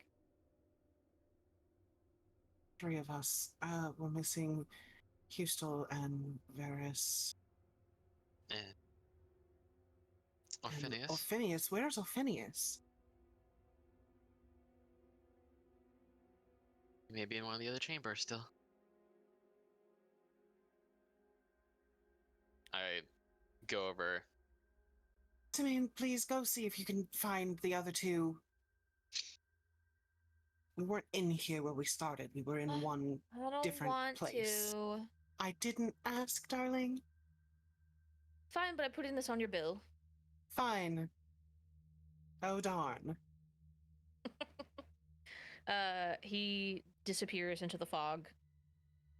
And within 2 seconds, literally 2 seconds, he comes back with Varys and Hustel. And he's like carrying them underneath his arms.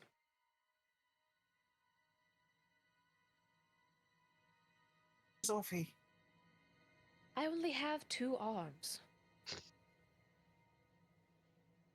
You are far stronger than that, and you have a third option, so I don't want to hear it. Oh my. He shoots Pari a look and turns around and wiggles his tail and disappears and reappears with Orpheus, who is very much awake and fine. And you see that Orpheus has been crying and like just sobbing, and he looks at you, Amaya, and he goes,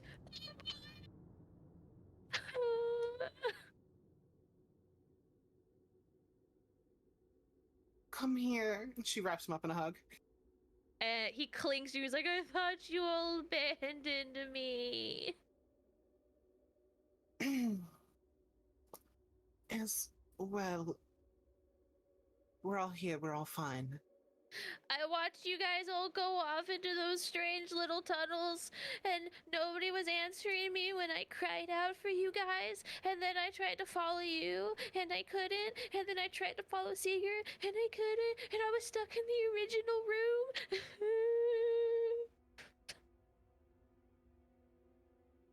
Gives him a squeeze. He did not need to have a mental thing because that is his worst fear, is you all leaving him. Wow, that's messed up. Yeah.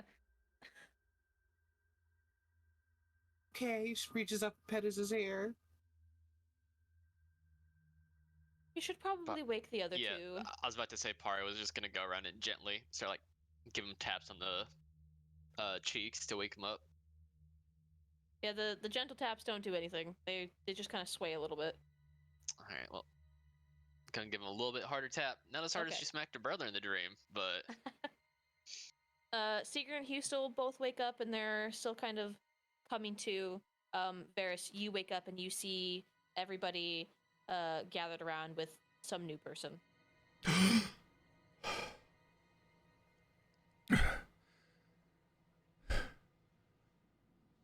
We're all here. It worked. I think. Who's that? You're not? Oh, Simeon, Oh. pleasure to meet your acquaintance. Simeon. Okay, Maya, is this one of your... Yes. it Lovers? is. Yes.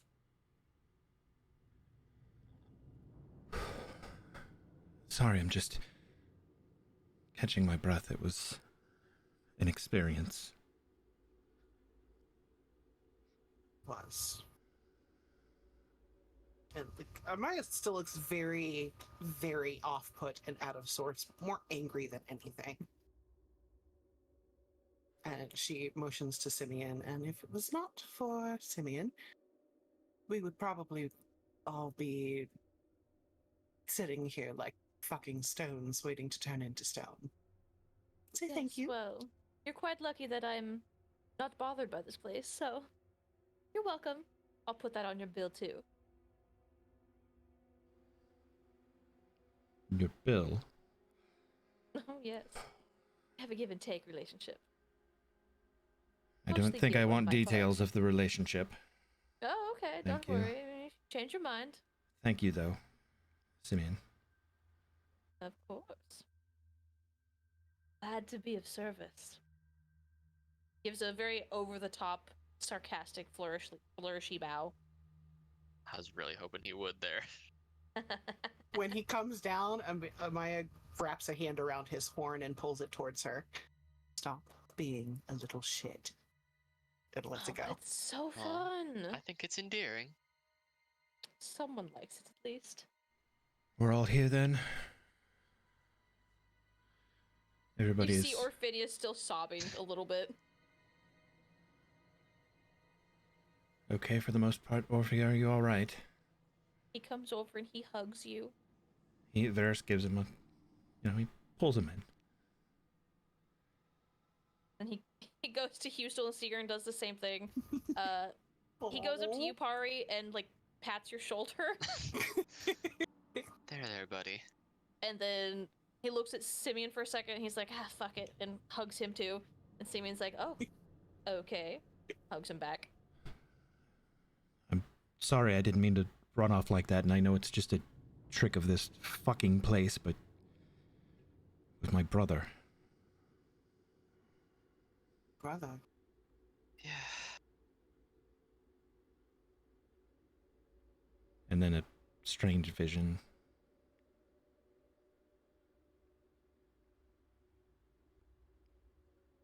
This place is awful. Yes, so... we're all here. Can we... fucking leave now? No, let's rack up the tab. Simeon, dear, please, will you take us to Ardengard? Yeah, I'm surprised you didn't ask that sooner. Yes, Taken you well, ages ago.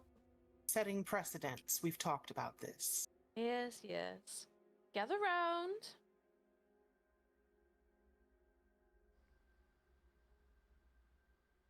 Are you telling me we didn't even have to come in here? She doesn't like relying on everybody else's help. She can do it herself, which is commendable. That's fair. Sorry, I'm having Has more to problems do trying to with- catch my breath. It was... I'll tell you what, if I keep having visions of being buried alive, I'm gonna stop being so damn afraid of it. Ooh. It's a great way to conquer your fears. Right. Lots Ardengard, of ways to conquer the fear of death. Yes. let's go.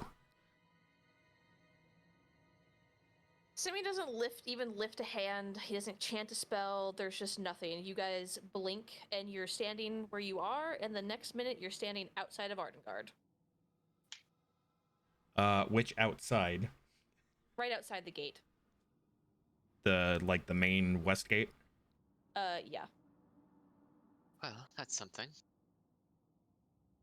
Oh, I You haven't cannot switch updated- scenes until resources have finished. Blah, blah, blah. It disappeared. I haven't updated the tokens on this map yet. Uh-oh. There's still Kulog and Eeldrath. Aww.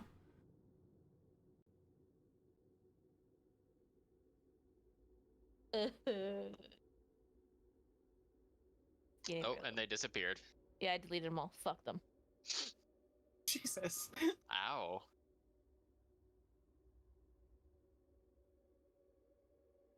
And Luna's. Boop.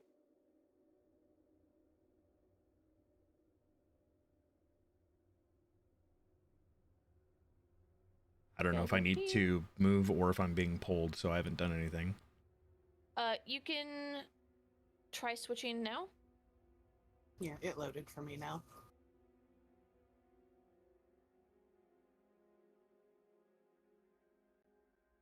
There we go. Perfect.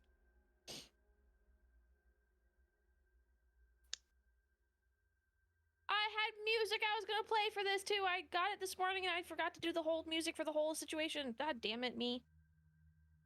Damn pregnancy brain. Yeah, whatever. It was creepy Alright, we got- music too. We have gotta to do go the whole through it thing all over again. New scenarios.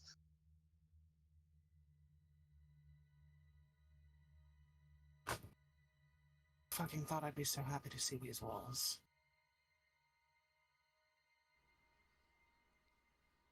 Well, I think that's enough of help on my part for now. I should probably return. Let me know when you feel up to paying off your bill. Thank you. Don't thank me yet.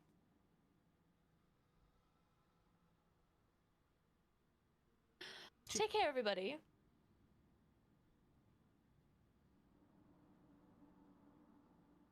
I'll see you soon. He kind of disappears in a smoky plume. You know he doesn't need to. It was probably more for show than anything else. Well, he seems fun. You. Ooh, the Simeon is complicated.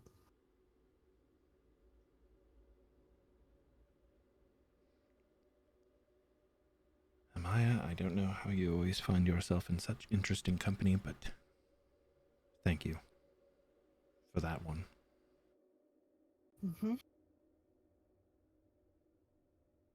Don't thank me. To be honest, I didn't exactly ask for that help. Not that I am any less grateful.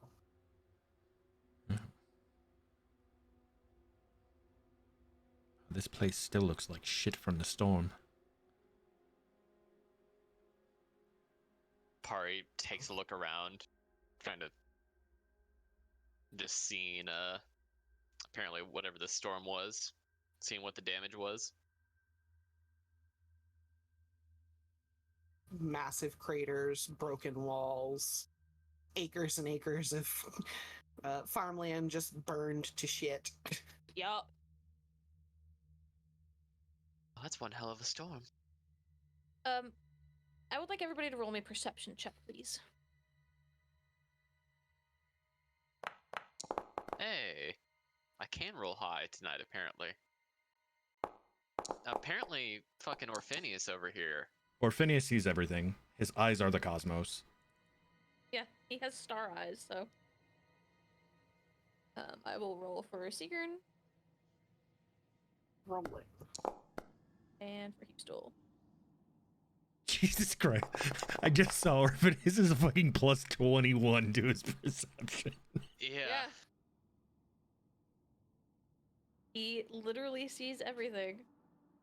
He's got a fucking plus 23 athletics and plus 22 intimidation. Oh my god. Jesus. Yeah. He's strong boy. And Imagine. scary. So everybody but Hustel, because Hustel's still kind of very shaken with the whole everything that happened. The rest of you kind of realize that there's no guards posted out here at the gate like there usually would be. You see some way down in the distance rushing past towards the palace, and some people kind of going that way.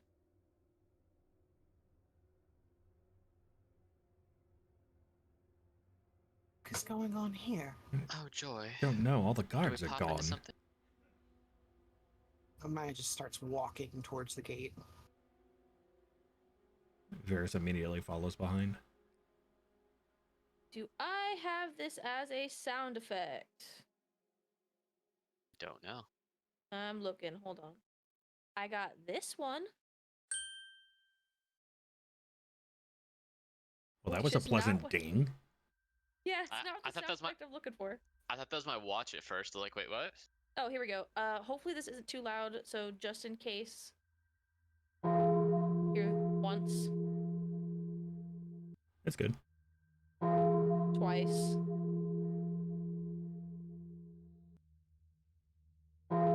And 3 times. You hear the bell ring out across the city. Is there another How's attack? that They don't mean? sound that unless something bad is happening.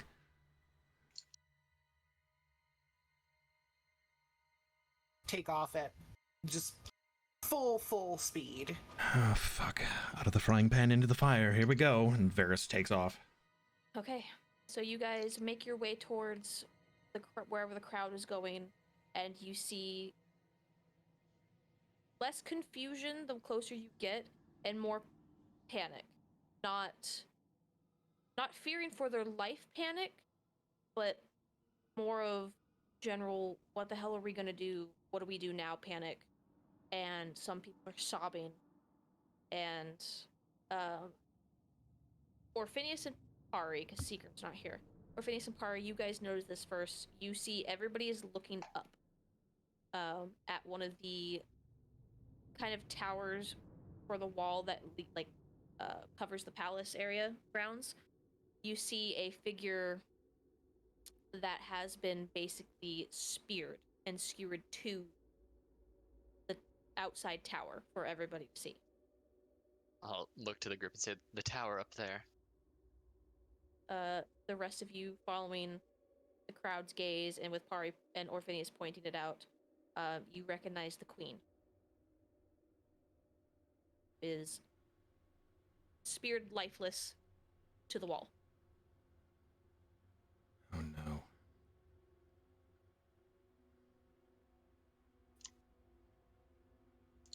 You see a group rush down from inside the palace, with Atrix, the prince, at the forefront, and they lead him out, and he looks up, and he lets out a blood-curdling scream, and starts ordering people to get her down.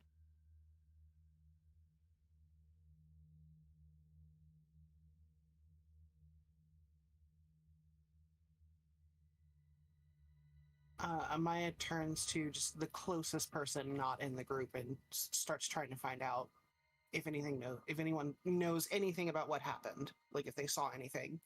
You roll me another perception check.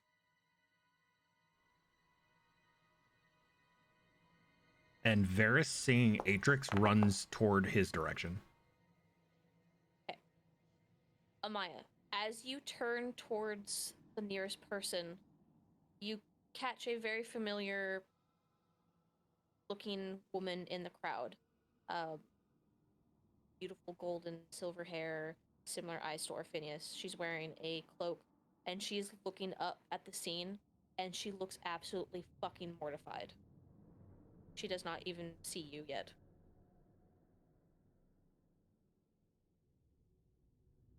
Does her reaction seem genuine? With your perception check, yes. So Amaya's going to just dip out of the group and go over to her and put a hand on her arm. She jumps and looks at you, and she looks confused and slightly terrified of whatever the fuck is going on. Sasa, what is this? I don't know. Why are you here? She opens her mouth to speak. And that's where we're gonna end the session. Oh fuck! Come on. Ugh.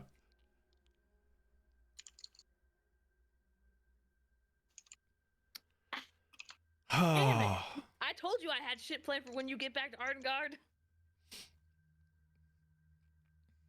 I'm gonna be completely honest. I was not sure whether or not the cut was gonna be like actual, like killing us or not. Yeah, I was No, like, all I'm right, not am I just that actually? evil. I'm like, am I just dead here? 'Cause Like, you know, I have backup characters. Yeah, because I just still. gave into it, and Houston kind of did the same thing. Yeah, I was. So But Okay. that shit was fucking heavy for like everybody. Holy shit! so just Hurt my a heart. word of note, I never wrote anything down for what you guys were going to experience. I had an inkling of what I wanted to put you guys through as a base concept, and I improv everything. Well fucking done. Claps. Very well fucking done.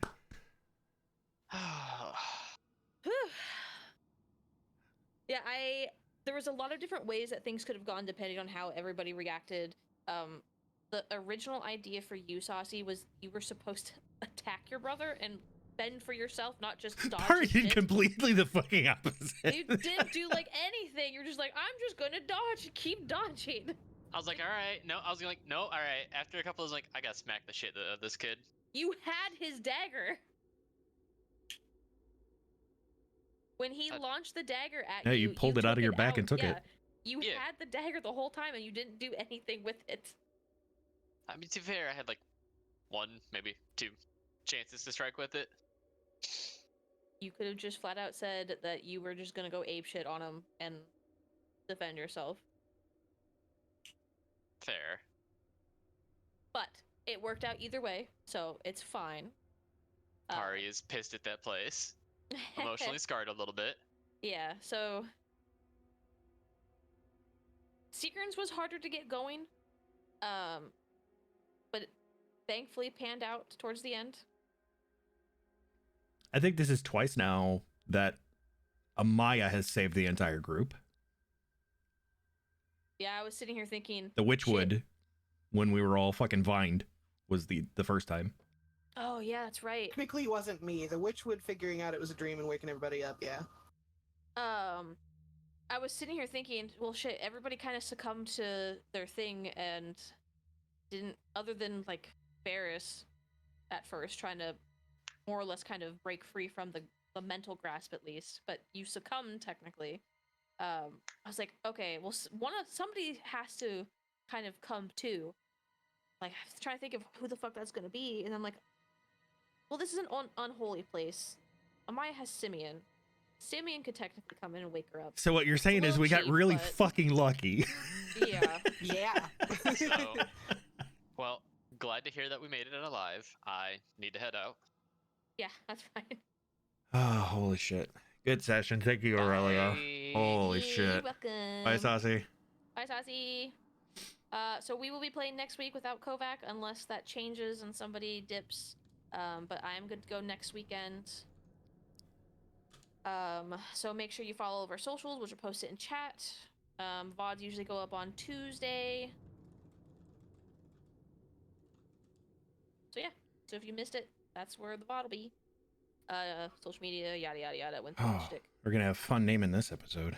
Holy Oh, shit. yeah. All right, that's it, everybody. Thank you for joining us. We will see you next week. Make sure to follow Twitter for any and all updates. VODs will be on Tuesday, and we will see you next week. Goodbye. Bye. Love you. Bye.